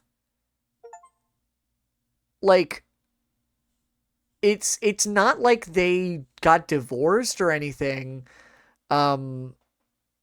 They just literally, like, I don't even know how to describe it. They went to couples counseling, and that's why they left. Like, maybe their relationship can be salvaged. I guess we'll never know until Gone Home 2 comes out. Gone Home 2. Gone Home more again. God. I'm curious what the I'm actually really curious what the achievements are. Completed the game having found all of 23 of Sam's journal entries. Okay, so I didn't find any of those. Completed the game in less than 1 minute with no modifiers enabled. Wild. Behind the scenes. Activated all commentary nodes with the developer commentary modifier enabled. Fun. Speed reader. Completed the game having found all 24 journal entries with no modifiers enabled in less than 10 minutes. What the fuck? It's like speed running Gone Home is hilarious to me. Gone Home 2, the quest to turn all the lights off again.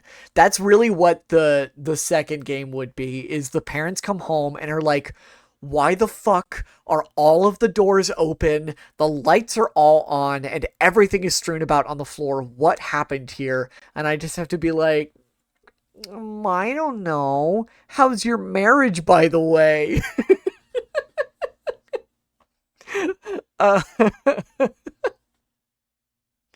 Oh my god. I'm so glad there was a happy ending. I was really, really worried halfway through the game that there was going to be some really bad ending. Oh my god. And the fact that they said goodbye to Oscar. This is why we sent you to Europe, Kate. You ransacked the house like some raccoon, and we couldn't handle that anymore. That's the funny, is that there is a note in the game that literally says, like, don't stop leaving the lights on, you're as bad as your sister, referring to the player character. Like, they knew that was something that players were doing or would do, is just turn on every light as they go. And that's hilarious to me. I adore that. It's very, like, self-aware. Um,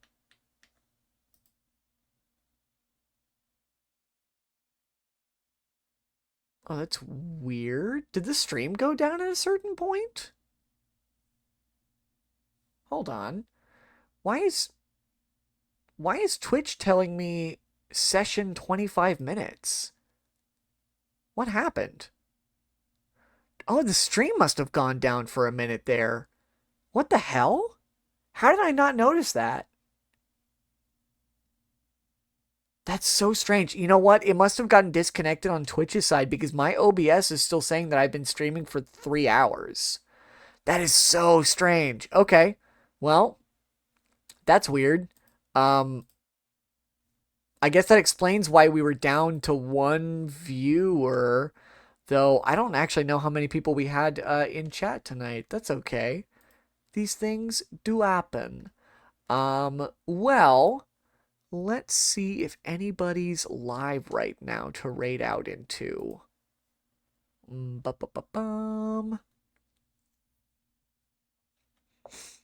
Let's see. Looks like August Blue VT is live with some Marvel Rivals. Let's see if there's anybody else in the, because I just want to check the self-promotion thing in some of the servers to see who else is live that we can raid out to that I'm not following at the moment. Because sometimes folks that I'm not following, I do check to see if I can raid out into them. Doesn't look like anybody else is live.